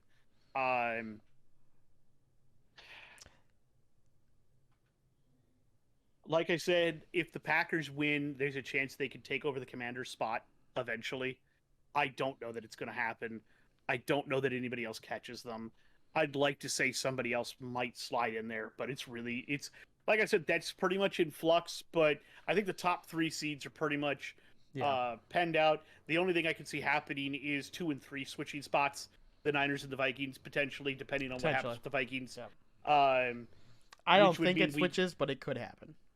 Yeah, which would mean we need to play. It doesn't matter one way we play the Giants, one way we play the Commanders. Yeah. Currently, and that could totally change, of course. But so yeah, I was gonna say, I guess because of how we've already kind of had that decided, then I think instead of switching over to the AFC, let's finish the bracket and just decide who wins what game based on our scenarios then. And then that way we have our based Super Bowl. Off of that? It's gonna be easier for me to remember because we have already talked about all these spots rather than going to the other side. So provided the Bucs fall out and it's the Panthers. Yep. You would go Vikings, Commanders, Niners, Giants, and Panthers, Cowboys. Well, I had the Giants and Commanders swapping spots. Remember? Oh, right. So I think Vikings and either way, even if they lose out to the Niners, because. If you had the Giants and Commanders swapping, okay. Yeah. So Vikings, Giants. So Vikings, Giants. I end up taking Vikings over the Giants in that case. Yep. Niners, Commanders. I think we both take the Niners. Niners. Yep. And Cowboys, Panthers. I don't. Man, I feel bad for the Panthers. I would love to see them win that, but I just. Yeah. I don't see them winning out. Cowboys. Yeah. After that point, you would have the Eagles would come in. and I believe they would get the lowest seed left. Yes. Which would be, at that point, I believe it would be the Cowboys. Yes, it would be the Cowboys. It would be Eagles, Cowboys, Vikings, Niners. So Vikings, Niners is a tough one because I have Niners at my number 1. But like I said, at any given day, and with the Vikings playing hot and being able to sustain... Here's the thing. A lot of people say that their luck, quote-unquote, is not sustainable. I don't think it's luck. I think there's something else going on. I actually am going to pick the Vikings over that. And this is not like a fan bias, I promise. This is legitimately like looking at the teams. I think the Vikings actually match up well. I just think there's too much on their defense and too much on their offense. That's and I fair. just don't think that... Yeah. That's fair. And of course, Eagles, Cowboys, I would take the Eagles. Because Hurts will be back at that point. And we all know they would have won that last game if Hurts had played. So then you would have Eagles and Vikings, and I would have Eagles and Niners. I want the Vikings to win that game, and I know everyone in our family would want the Vikings to win that game, but it is so hard. Unless something special happens with the Vikings that game, Eagles are going to win it. I agree. Even with the Eagles and the Niners, though, that would be a hell of a game. I still think the Eagles would find a way to win that one and go into the Super Bowl. Okay. Fair enough. Fair enough. AFC playoff picture. Number 1 is currently the Bills, and they have clinched a playoff spot. Yep. Number 2 is the Chiefs, and they have clinched their division in a playoff spot. I actually think the Bills might have clinched their division too, the AFC East. Pretty sure they have. They have. The Bengals are currently 11-4 and hold a 1-game lead over the Ravens. They are 3rd. Mm-hmm. 4th is currently the Jags at 7-8. 5th is the Ravens at 10-5, and they are a game back. 6th are the Chargers at 9-6. 7 is the Dolphins at 8-7. On the bubble, the Patriots at 7-8. The Jets at 7-8. The Titans at 7-8. The Steelers at 7-8. The Raiders at 6-9.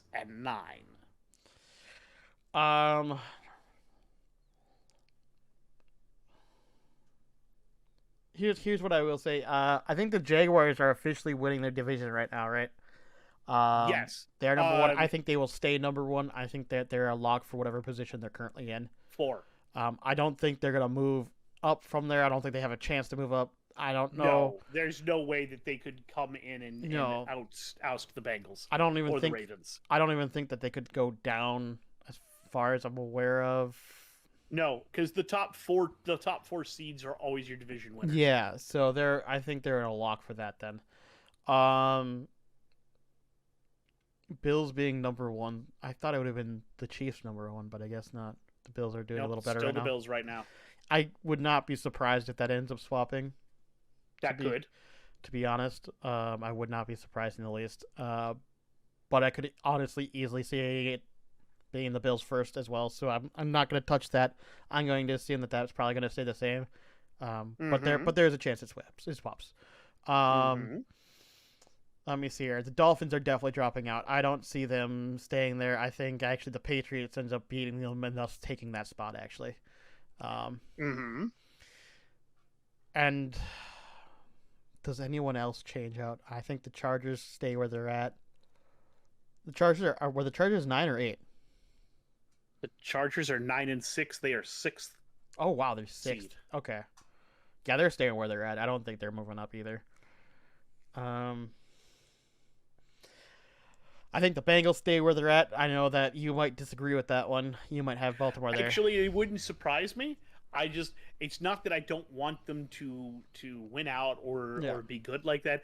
I just want the story of the 18th week to be the smash for that division, because I think that would be a hell of a game. Yeah, I think the Bengals stay there, but if they don't, all they do is swap places with the Bengals. So, which would shake up some things, but I still think the Bengals end up staying there.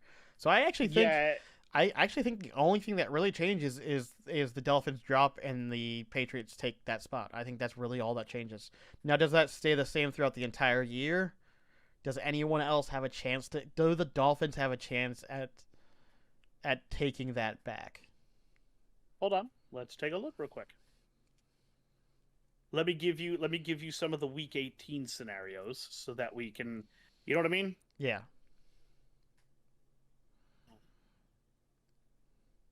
Because we're on week 17, right? Yep, we have one more week after this one. Okay. So the big ones that we were just talking about, at the end of the season, it's the Jets and the Dolphins. Oof. Are the Jets on the bubble right now? The Jets are on the bubble at 7-8. Here's the best part: even if the Patriots win and go into that spot, you know who they faced the last week? Who? The Bills. Oh, you know what? The Jets could easily wind up in that spot. The Jets could take that, yeah. The Jets could, and the Steelers play the Browns to round out their season. They could end up in there too, depending on what happens. Who would take that then if the Jets went out and the Steelers went out? Because that's how we have it slated so far. They would be at a tied record then. Who would win?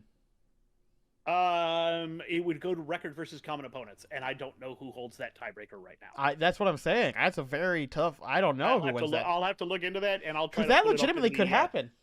In the comments. Because that could actually happen. That could legitimately happen. That absolutely is something that could happen. Yeah. Who do the Dolphins play in Week 18? The Dolphin. I told you, the Jets. Oh, the Jets. Yeah, duh. That's right. Because they play each other. Duh. Oh, okay. You know what? I'm call me crazy. You're crazy. Fair. I think the Jets take that last spot. No, I don't say that you're wrong. It could be anybody. I think the Titans are pretty much done, and I think they'll be done after this week. Yeah. And the Raiders also. I think the Raiders are going to drop out too. It's literally going to come down to the Patriots, the Jets, and the Steelers. Yep. I'm giving the nod to the Jets. I'll give the nod to the Jets as well. Okay. I think they take that 7th spot. Okay.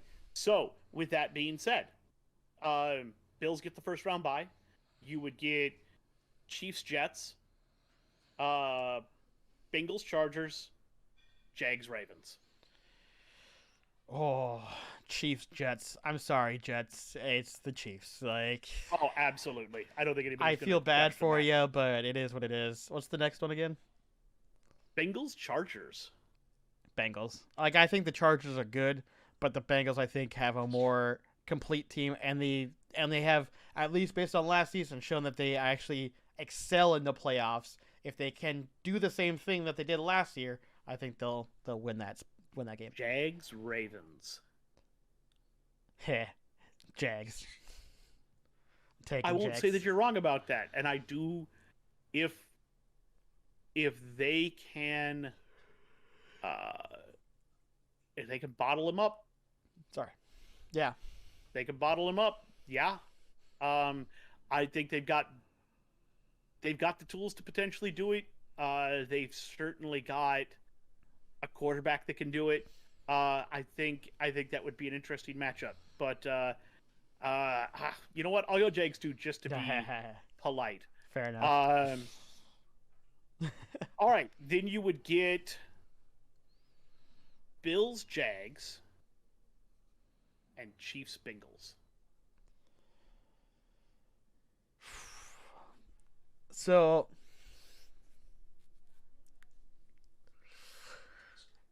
I'm doing it. Jags are beating the Bills. I can't. That's where the Jags' magical season ends. I can't. Bills win that. I understand it, but I think I understand where I think if they get hot and they win that first playoff game, dude, being loud. I can't hear him. I'm surprised you can't. I'm glad that he's not. I guess he's too loud for me. I did turn down my microphone trying to prevent him from being too loud. So there you go. But anyways, I think if they get off to that hot start, they win that first playoff game, and they keep rolling, I think they have a real opportunity, especially with the Bills doing that weird shit unless they get it together. Now, remember that the Bills are going to be coming off a bye. They're going to get some. They're going to get some reinforcements back. But some people might it's argue be up at high point. Some people might argue though that having the bye is not always necessarily great because I've seen that argument before. Yes. So we'll see. It depends. Some teams favor, some teams not. So the next one is Chiefs Bengals. The Bengals did it last year. I'm doing the Bengals. I'll take the Chiefs. Fair enough. So for you, you will have Jags Bengals for the Super Bowl. Oh God, Jags Bengals. Ride or die, bitch. It's the Jags. Okay, you could send the Jags in there. I will send. Let me see, because I got Bills Chiefs now. I'll send the Chiefs. Really? Okay, fair. I'll send the Chiefs to play the Eagles. That's fair. I can see that. So that means our matchups, we have Eagles versus, on my end, Jags, and you have Eagles versus the Chiefs. I'm not even going to try to question where that's going to go. Nope. We'll worry about that once the playoffs actually start. Nope. Because if you ask me right now, I'd just do something stupid and go, it's the Jags! The Jags won the Super Bowl! No. So we'll see that when that actually starts. At that point, it's too obvious that I'm memeing at that point. Yep. All right, what do you want to do next?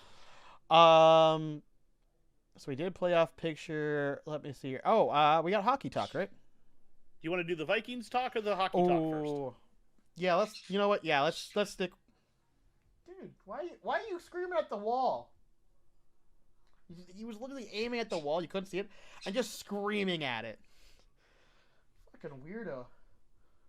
He's like, he's your bird. Of course, he's a weirdo. He wants me to come get him. Come here. Oh, you can fly, you motherfucker. You got wings. You didn't even drink Red Bull for it. Hey, Red Bull, if you're listening, we would like a sponsorship. Just give me free Red Bull. That's all I want. Hold on. I gotta go get this lazy fuck. So he stops screaming for a second. He's your bird. Of course he's lazy. He is massively lazy. Come here, stupid. Lazy fuck.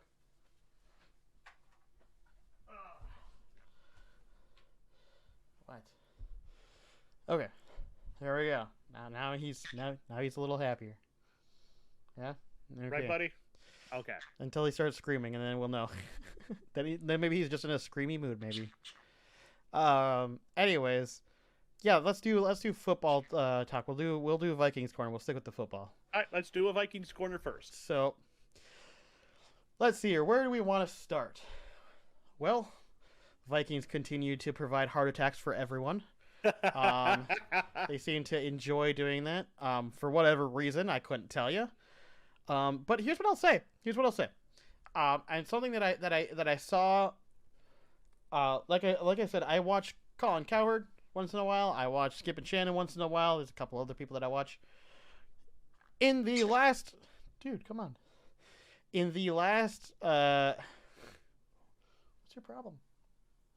In the last week rankings that Colin Cowherd did, he ranked the Minnesota Vikings at 10, behind the Lions. Before last week, mind you. So right after the, 33-0 comeback, he still ranked us below the Lions. And then made the excuse that the type of way that we win is unsustainable. I hate to inform you, but when you do it 11 times, it's kind of sustainable. People would say that is some people would say that that's an outlier. No, 11 times. That's proof that they can continue playing that way and that it works for them. Now, granted, can that continue into playoffs? I realize that that's actually the question. People are saying, can they do that in playoff football? Don't know. But here's the thing. I would bet highly that they could, because it doesn't matter how tough the opponent is or how the game is or what time of day it is. They've proven that they can do it over and over and over and over and over and over and over and over and over and over and over again. Like 11 times. 11 times. I don't know how many times I can hear continued disrespect from like these pundits who don't even talk about the Vikings, which by the way, after that 33-0, you know what everyone was talking about? It wasn't the 33-0. Most of the pundits and shit kept talking about that goddamn Raiders game, which I don't care what anyone says, is not as big of a game to an NFL history game of 33-0. Like, I hate to inform you guys. Don't get me wrong. Dumbest play probably in NFL currently. But come on. I rank it right up there with the butt fumble. Dude, like, for real. It's almost as bad as that, like, weird thing the Colts did with that, like... You know what's funny is the Patriots were in both those games. I know, right? So, frankly, I think the Vikings are continue to be disrespected. They're continue to be looked down upon, and they thrive on that, I think. I think they thrive on everyone constantly putting them as underdogs, even though they're absolutely not in any way. Okay. The only points that I'll make, first off, it's not 11 times that you've gotten lucky. They absolutely ate Green Bay for the season opening win. Yeah. Not all of their games have been, oh my God, we needed a comeback. Several of them have been really they've won or they've been absolutely crushed. Have there been a bunch of games where some improbable bullshit happened that they won? Absolutely. Yeah. It's happened a bunch of times in recent memory, which is why we say it all the time. But I have my worries about their defense. I can understand that, and I do too. But here's the thing, especially over the middle of the field. Yeah. And that's why I was really worried. Rodgers is going to feast on that if they let him. They sometimes have communication errors. They do have issues on it once in a while, but they are the perfect type of. I guess perfect is a strong word to use. Perfect is the wrong word. They play a very good bend don't break defense. Like especially when it gets to the red zone. I mean, if you look how many times they actually get scored on for touchdowns versus field goals, I mean they do a decent job. Like again, I'm not saying that they're bad. Yeah, I have my worries. I have my concerns. Dude, Daniel Hunter and Eric Kendricks are both veterans. That was a bad play.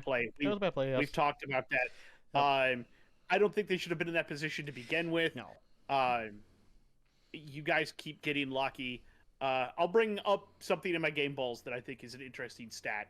I think you'll like it. It's fun. Yeah, I just think that they are considered the worst defense in the league. And I don't know if I necessarily agree. Based upon stats, yes, but if you look at the performance... Yeah, that's the weirdest part. Because if you look at the one thing that they are very good at, and you can, if you actually look at the stats, it's actually kind of fun. A lot of people will always point out how they're the worst defense because of points allowed and yards allowed and all that, and they're right. They're absolutely right. They are the worst at doing that.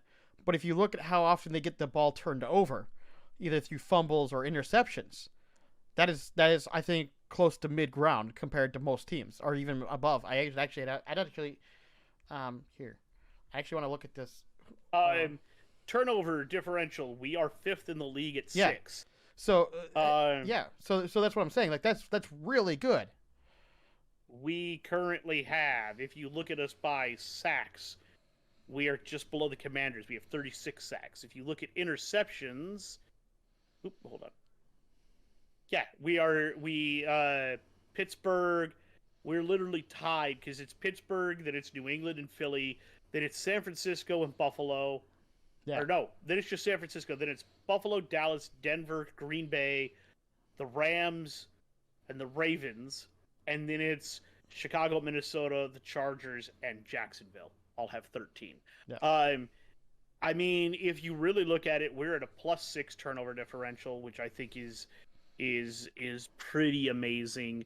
We're 5th in the league in turnover differential, which is stupidly good. Yeah. And so that's one thing I was gonna say is that this offense or this defense is not built to. Honestly, if you think about it, they're kind of an aggressive defense. They're a defense that is not going to shut you down by making it so that you're not going to get any passing off or you're not going to get any running off. They're a defense built to turn over the ball. That's what they do. And they actually are fairly good at it. that's actually why we have so many chances at the ball. I mean, I'd like to know if you can look at it, how often we actually like hold the ball, the time of possession. I think we have probably a high time of possession in most of these games. Let's take a look. Can I look at time of possession? I got dog it. Stop that.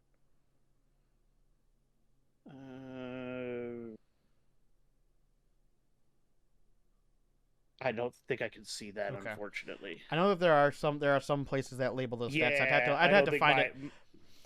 But I know I would not be surprised or shocked to see that we often hold higher time of possession over our opponents in most cases. I would not be shocked. No, it wouldn't shock me either. So that's what I'm kind of getting at, is that our offense is high powered. Our defense is built to turn over the ball, which then allows our offense to continue to be on the field. So our defense, yes, is technically the worst in the league based upon yards giving up and points allowed, which isn't good. But they're also one of the best at turning the ball over. So it's hard to have defenses that have both. It's hard to have defenses that have both. I don't think you're wrong. Like I said, there are just some questions for me. It'll be an interesting playoffs for us. We'll see how well we do. Yeah, I'm very interested to see what happens. I think this team is better than people are giving them credit for. Reason why, I mean, we both seem to recognize that, which is why we have them ranked, 6-7 in our power rankings, right? They could actually be a potentially higher team. They actually have, I would say, they have a ceiling of a top 3 team. To be honest with you, I really think they do. They don't quite often hit that ceiling, but they can, I think, be that team. And if they can get both their defense and offense running in the playoffs, that's a team that could actually go to the Super Bowl. To be honest, they really could. No, you're not incorrect in any shape or form at this point. And I think if Kevin O'Connell continues to be as good of a coach as I mean, the fact that he isn't considered for Coach of the Year yet is bonkers in my mind. Taking a team that was anemic last year and the year before that, and basically having the same roster and going, no, you just were using the parts wrong, improving that. Like, oh, absolutely. I don't know how he isn't even being ranked for Coach of the Year. It's ridiculous. I mean, he is so far one of the best coaches that we've had that I can tell. Like, in a long time. Like, it's been a while. He absolutely outstanding so far. Team record. He beat Denny Green's record for a rookie head coach with the franchise. Yeah.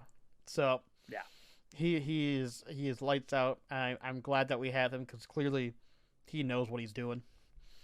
And he's a young guy still. So honestly, I mean, it might be a little crazy to say it, but he could be our next head coach for several years to come if he continues to play as well as he is. He could be one of those Bill Belichick style coaches that is just around forever. And I would love to see that because that could be a dynasty. I don't know if it'll happen, but it could be, and that'd be amazing. I'm recording. And so that would be absolutely outstanding to see. If it I don't know if it will happen. It might not be like a full-on dynasty where they're winning everything all the time, but I think there'll be a dynasty in the way of like a constant top 10 team sniffing playoffs constantly, possibly making Super Bowls. Like, if we could be a team that ends up, one of those teams that goes to the Super Bowl 3-4 times even in a row or something like that, I'd classify that as a dynasty type style. So, okay, I could see it happening. So you need a sign for your door. I do need a sign for my door. I think you need a sign for all your doors. Every entrance, just sign. Hey. Okay, you just fly away. Whatever. Fine, fuck you too. Yeah. Maybe it's a little much to say that, but based upon this first season, it's hard not to get enthusiastic about what the future potential could hold. I would love to see KOC with a rookie QB and training him up. That would be fun as hell. It's not going to happen this year. I don't think it's going to happen next year unless we draft somebody next year, which I don't know if we will. It might be a couple of years still, but I would not be surprised if they end up getting him a young QB that he can mold to be whatever he wants him to be, and that would be fun. Yeah, I agree. Do you have any other Viking stocks? Anything else you want to talk about? Not at the moment. I just hope that they re-sign Hawkinson. Oh God, yeah, he had one of the best performances in a while. That guy was yeah. And in fact, my opponent had him in fantasy, and that's what almost cost me that. Yeah. Ugh. Yeah, he had a stellar week for sure. Stellar week, and I think he's only going to get better. I agree. All right, let's move into Hockey Talk. Yeah. Hockey Corner. All right, so this week I'm going to stay out in the Pacific Division in the West.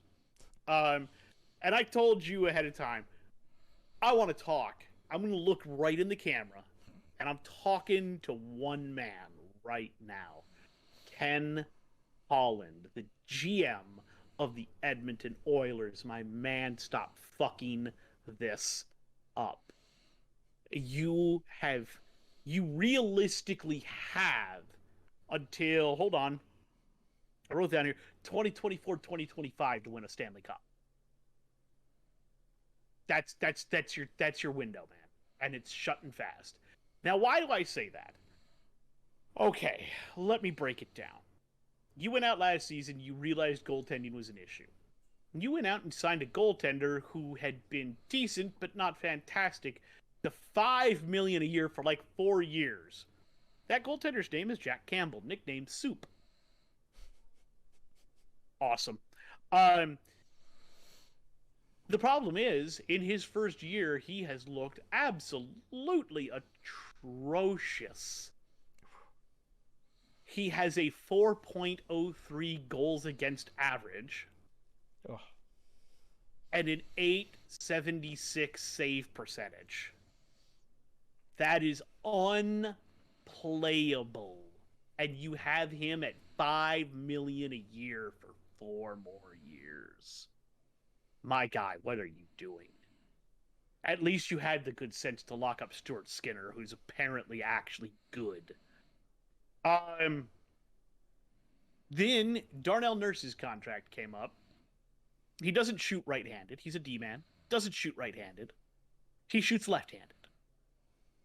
You signed him till 2029, 2030 to $9.25 million a year. Current stats this season: 35 games, 5 goals, 13 assists, 18 points. My man, look, I know D-men aren't going to score a whole lot, but that's not worth $9.25 million. And somebody said it best. I forget who it was. I'm sure it was Ryan Reeves for the Wild after they traded for him. He probably said something to the effect of, "I don't know what you do to earn $9.25 million a year." Well, I mean, to make the argument, maybe he's really good at playing defense, but it sounds like that's it's not the case, because then I think Campbell would have better numbers. That's what I was gonna say. So the reason why I said 2024-2025 is Leon Draisaitl is an unrestricted free agent the following year, and he is going to be priced out of your price range, my dudes. Let's talk about that. Top scorers for the Oilers: Connor McDavid. 35 games, 30 goals, 36 assists, 66 points. This is stupid. Connor is a cheat code at hockey. Apparently your bird thinks I'm right. Yep. He's going to town in there, isn't he? No, he's just chewing on my mustache. He's doing nothing in particular. Connor McDavid is a cheat code at hockey. If you have Connor McDavid, you should win or be in contention for a cup every single season. Leon Draisaitl plays on the same line with McDavid. 35 games, 21 goals, 35 assists, 56 points. Again, that's stupid. You're talking better than a point per game. McDavid's almost at 2 points a game, which is just dumb. We haven't seen stuff like that since Gretzky. After that, you get a little bit of a drop off. You've got Ryan Nugent Hopkins, 35 games, 18 goals, 23 assists, 41 points. Then you've got Zach Hyman, 34 games played, 15 goals, 21 points, 21 assists, 36 points. And then it goes into a cliff because your next best scorer isn't even a forward, it's a D-man. In fact, you don't even have another scorer, you don't even have another forward in double digits. Tyson Barrie, 35 games played, 4 goals, 23 assists, 27 points. That is what I would expect something like from Darnell Nurse. If he had 5 goals and like 30 assists or 20 some odd assists, I'd say you're probably okay on that contract. The problem is he's got 5 goals and 13 assists, and it's just not helping out at all. And look, the Oilers were really hot to start the season, and they looked really good. And then they have been cold. They did the same thing last year, and it got the coach fired. And then a new coach came in, and they played better. And they brought in Evander Kane. Now, look, I understand that at this point you've had to deal with some injuries. The key one being to Evander Kane, who earlier this season took a skate blade to the wrist in a game. And that's put him on long-term injured reserve, and maybe he comes back before the end of the season, maybe not. We don't know if he'll be the same player, because that was a nasty, nasty cut. Really bad. God, I feel so bad for them. So, look, Ken, you have a winning team here. You could. You fucked up and re-signed Darnell to too much money. You fucked up again and signed Campbell to too much money. And he's just not worth it. You got to do something, my guy. You got to figure something out. Because if you have Connor McDavid, that's an absolute cheat code of a player. He's 25 years old.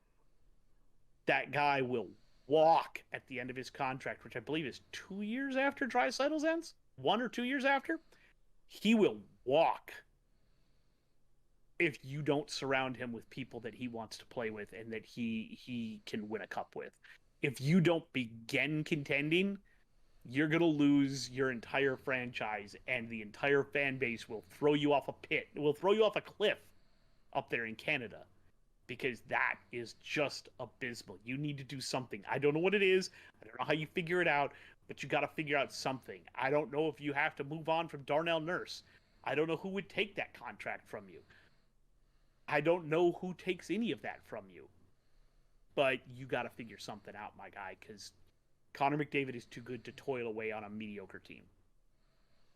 That's my hockey corner. And again, I did it mostly so I could highlight Connor McDavid, because those stats are just absurd. They are absolutely absurd. The guy isn't like, if you guys have never watched hockey before, go type in Connor McDavid highlights and just watch him play hockey. Right. And you will become a hockey fan. He's an absurd player.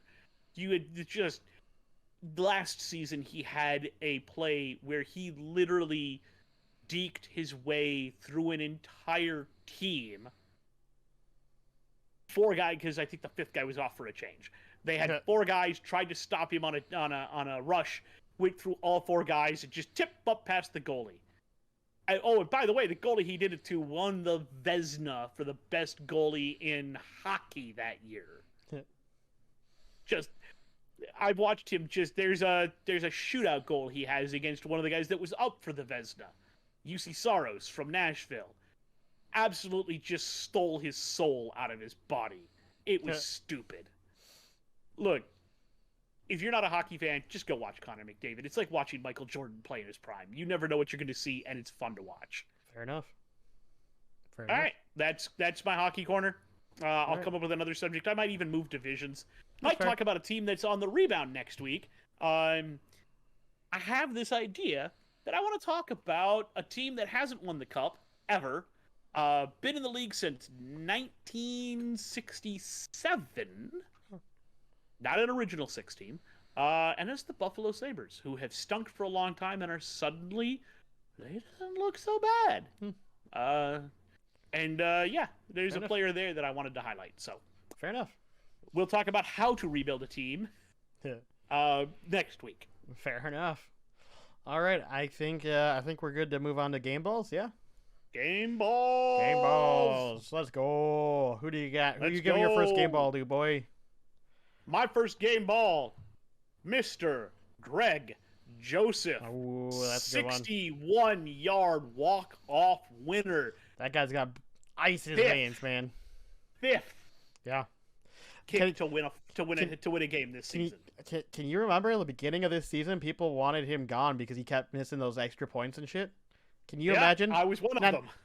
Now you guys all look dumb, don't you? Now you all think. Absolutely feel See, stupid I never wanted to get rid of him. I was like, yeah, just give him some time though. He's got a big leg. He can get shit done. And look who was fucking right, boy. Look at that, 61. And he had enough hair time. I bet you he could have easily sunk his 63, 65, 64, I would 65. go 65 on that. Yeah. Totally. So frankly, good on you, Greg Joseph. That was a hell of a game, and you did what you've been doing. Continue doing what you're doing. Continue with that confidence. You can do it, man. Just keep it up. I would say, that we're sticking with a theme here. My first game ball, going to TJ Hawkinson. Absolutely dominated. Had one of the best performances of a tight end in Vikings history. You, sir, tip my hat to you. Without you, and without how well you played, the Vikings might not win that game. My second game ball, I'm cheating. I don't care. Ha. The Panthers backfield. Ooh, that's a good one. I'm going to give it to both of them. It just, between the two of them, 33 rushes, 290 yards, and a touchdown. That's fair. That's fair. Guys, that's a game ball. Boom.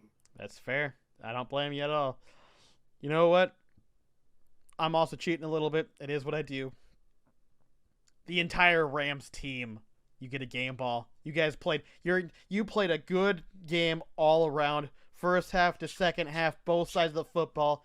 It was as clean of a game as you would ask for, and it's proven by the score that ended up on the field. They did not make a lot of mistakes. They forced their opponents to have to play on their back foot constantly, and frankly, the Rams just looked stellar. All right, my third and final game ball. Kenny Pickett, sir. Game ball. Your final drive, you went 7 of 9 for 75 yards, one TD, one rush for 1 yard. Overall in the game, you were 26 of 39 for 244 yards and a touchdown, and 1 interception with 3 rushes for 9 yards. Sir, you led your team to victory. You led a great final drive. You looked like $1 million in the 2-minute drill. Here's your game ball. Fair enough. My final game ball goes to another QB. One that, frankly, no one had any expectations for. Brock Purdy, here's your game ball, sir. You continue to play well. You continue to prove people that you are a real thing. Mr. Irrelevant, I realize we've talked about this before, but frankly, you're a third-string QB that no one expected. The minute Jimmy went down, everyone thought your guys' chance at playoffs or anything was done. And you're continuing to prove them wrong. Continue to do that, and you will go far, my guy. So here's another game ball for you, because I believe I've given you one before. I'm really hoping to be able to give one to Mike White next week. That would be fun. Oh, that'd be great. But I hope Mike White balls out. I do too. I really do. I hope he absolutely smash balls. Oh yeah. All right.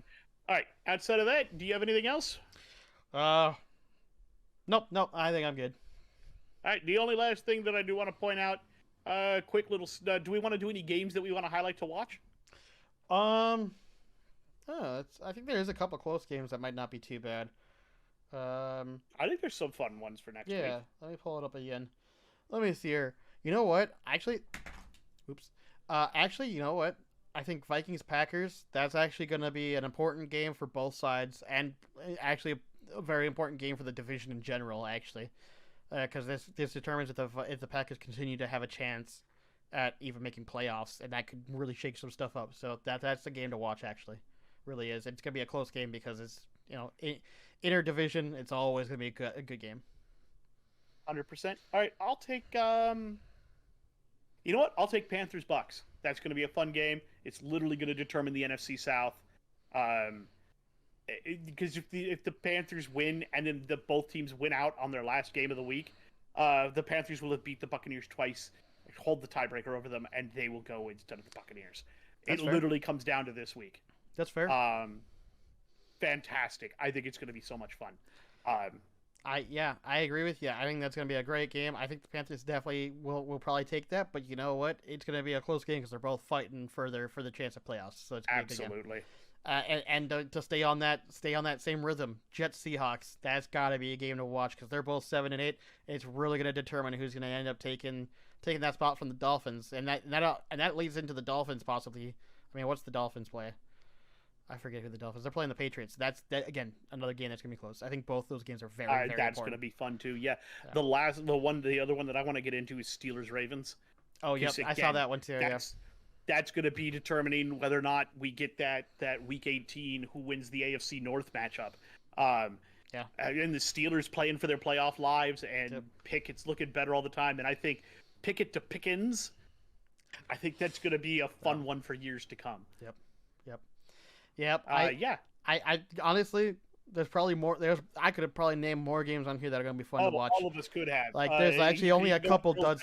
Yeah, I was going to say Bills Bengals is even going to be fun. Rams Chargers I think will be fun. 49ers Raiders is probably going to be a yeah. And Browns, you know what? Even though they're probably going to win, Lions Bears will be fun. It might be fun. I think Colts Giants could actually be decent depending on how it goes, but it could be very ugly. That too, yeah. So it's turning out to be an interesting end of the season. Yep. I think we're all very interested to see what happens next. Agreed. I think it's going to be fun, and I think we'll see how this week turns out, and we'll see everybody again next week. Don't know exactly when we'll record, but we'll attempt to get it up sometime next week. As you notice, we do it when we can. We don't really have a schedule, yeah. Nope. And at this point in time, I am going to attempt to try to get that first trade dissection up this week. I'll see if I can figure out all the editing tools and everything. That'll be the fun part. Outside of that, again, we don't got else for you. We are, of course, the Bearded Brothers. This has been another sports podcast. You want to say the outro, Chris? Have a good one. We'll see you guys next week. Peace. Peace.